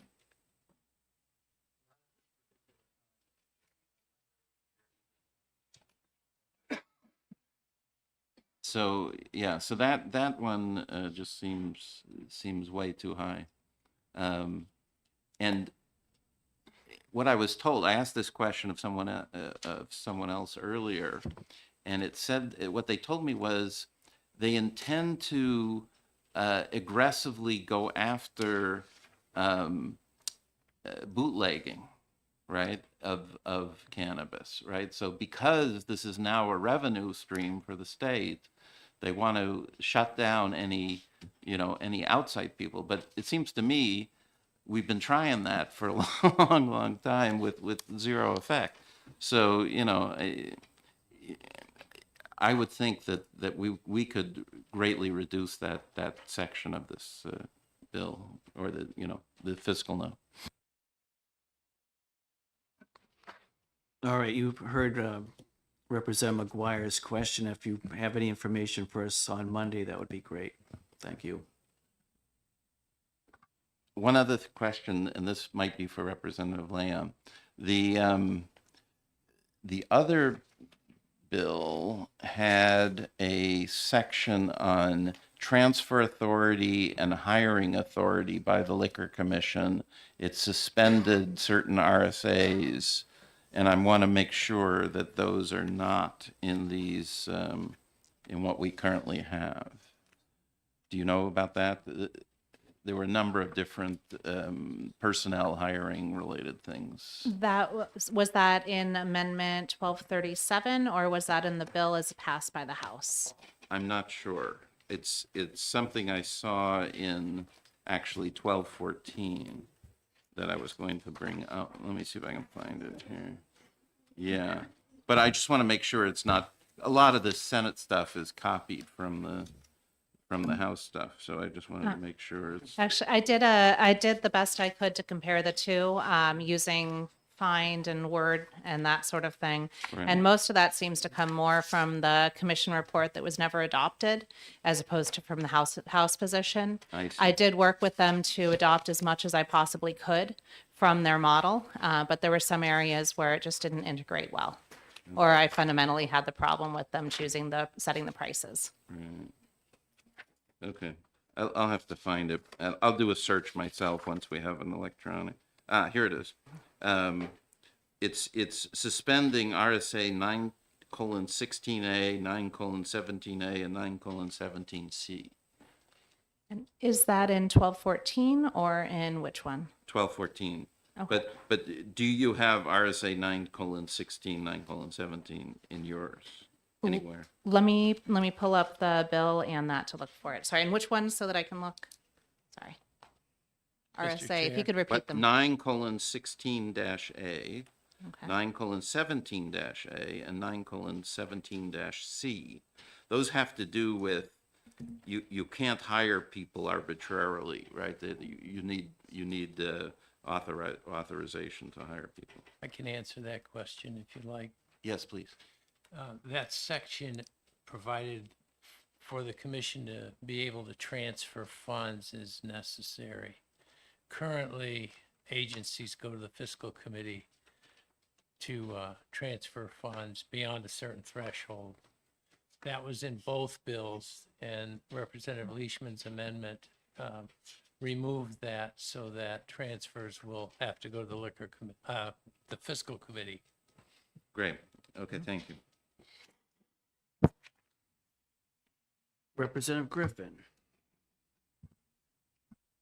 I'm a little perplexed here because we are the finance committee and there's a lot of money being spent with the proposed bill. And we raised some questions. I think Representative McGuire raised some questions about where some of that money's going. And I think we, as a committee, we need to spend some time on that so that, and I would like to do that before Monday. So we know what we're funding.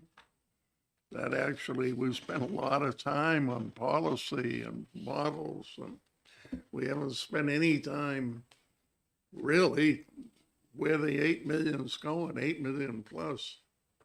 And I think we need to address that, and I was a little surprised that the Liquor Commission wasn't prepared to do that. Mr. Chairman, hopefully you can have some of that information available to address Representative McGuire and Griffin's questions as far as some of the expenses for licensing and enforcement and others. We did get a draft unapproved for distribution, which I guess was from the Liquor Commission. Mike? The fiscal note on the bill as amended by the House has been updated with that information provided by the Liquor Commission. Typically, we will send out a request for a fiscal note when the full body adopts an amendment. And that's when the Liquor Commission will first get the request to prepare. We can ask sooner and try to put something together because of the time crunch here. But everything that they've provided is current as far as the amendments that have been adopted. I think Representative McGuire and Griffin raised some interesting points, especially when you've got the cannabis group out there and they don't have a team of or law enforcement, if you will. Is that correct, Mike? Oh. That's correct. We have one inspector on staff. Thank you. Representative Land. Thank you. Now that we have this language, I can go through and find out what needs to be funded in this budget cycle so that we understand what's necessary for now and what would need to go into place for the next budget cycle, given that this is mostly going to be rulemaking and setting and establishing the ground rules, because we won't have anybody licensed or anybody operating until we're into the next budget cycle. Representative McGuire. Thank you, Mr. Chairman. Let me ask, is the person to head this organization an unclassified position? Do we know? I think the commissioner is going to head the operations yes. commissioner. Is that correct? No, well, but there'll be a deputy, right? That is the cannabis deputy? Yeah, I think so. Right, but are those my question is, are those unclassified or one of them unclassified or not? They're not. They're classified positions. I see. So it seems to me to be successful, you need an independent unit that runs outside of the normal liquor commission stuff, because otherwise people get pulled different ways, right? And something urgent happens in liquor, and they say, well, you're not too busy. Come on over here and help us with this, and so on. So I tend to think that the cannabis section needs to be as independent as possible, and therefore should have kind of an independent, more independent head. So I tend to think it should be an unclassified position. Anyway. Well, we'll get some information for you for Monday as far as some of those costs. Okay, good. Representative Ebel. Just changing the subject a little bit, but also getting into money. I just want to raise again on page 9 of the original bill, which is 1,000,000 years ago. And I don't see Ms. Chafee here, but this has to do with the misdemeanor issue and how the third time around that you're caught smoking, the penalty is actually higher than it even is now in existing law. And I remember we talked about this to some extent, and that it actually is going to put more of an expense and strain on the judicial system than what exists right now. So I just wanted to raise that and see what folks thought about potentially changing that.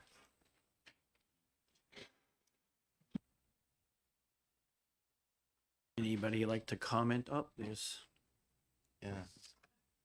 Oh, somebody. Yeah.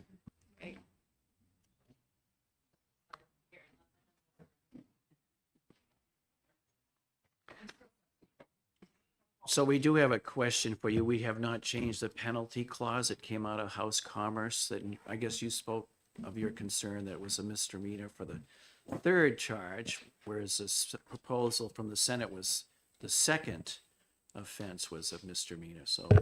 So just to clarify, thank you, Representative, and thank you very much for the opportunity to speak to this. I think the primary concern is that the highest penalty is an undefined misdemeanor, which means that whoever is, whether it's the second offense, as it was in Representative McGuire's amendment, or whether or not it's the third offense, as it is in the underlying bill, HB 1633. The concern is that that misdemeanor shouldn't be undefined. It's a very simple amendment. You would just insert Class B before misdemeanor. Just, I keep saying 2 little words. And with those 2 little words, you would no longer have to fund public defenders for individuals caught smoking in public. You would bring the penalties to be much more in line in what the penalties are now currently if you possess less than 3/4 of an ounce and are caught smoking in public.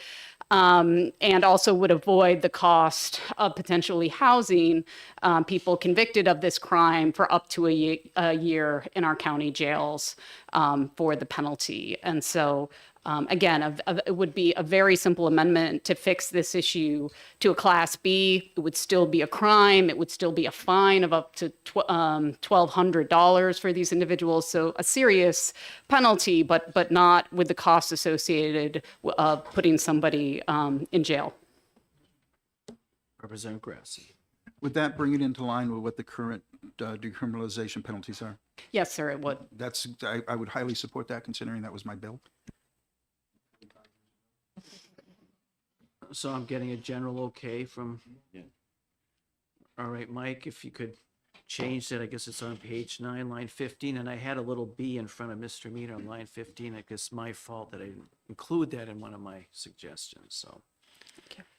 All right, thank you very much. Thank you, sir. Okay. We'll see you on Monday at 1 a.m. You'll have to get up. Yeah, I was just making sure you're away, yeah. All right, so. Schools. Does this bill have distance from schools or anything like that? Yes, I believe this has 1,000 feet. Okay. You okay with that, or? I am, the Okay. governor's not. He wants 2,000 feet. I don't know if that. Well, then we won't be able to get one in Salem. The two schools are too close. The schools are too close. All right. That's okay. All right. Yes, About Mr. the Hoff. fiscal note, your amendment changed the source of funds of the appropriation. But as written in the bill, the appropriation from the fund doesn't change the fiscal impact, but where the appropriation comes from. Right. And the bill lays out the $8 million will cover administration. So the response that the Liquor Commission gave us for the bill as amended by the House, which they passed out last week, would still be current except for the change in the source of funds. Yeah, that's how I see it. Yes. Yeah. Thank So you. no general fund, direct general fund impact. No direct general fund impact. And Mr. Chairman, I think Representative McGuire did point out that for 15 stores, some of their positions they was asking for seemed excessive, but I'd like to have more backup on why they needed those positions. And, they're hiring a human service person, human services person, which seems like why, but, Well, I believe the commissioner of the Liquor Commission is here and taken all those questions under his review for Monday. So, okay, thanks. You all set? Thanks, everybody. Okay. See, green, that's my.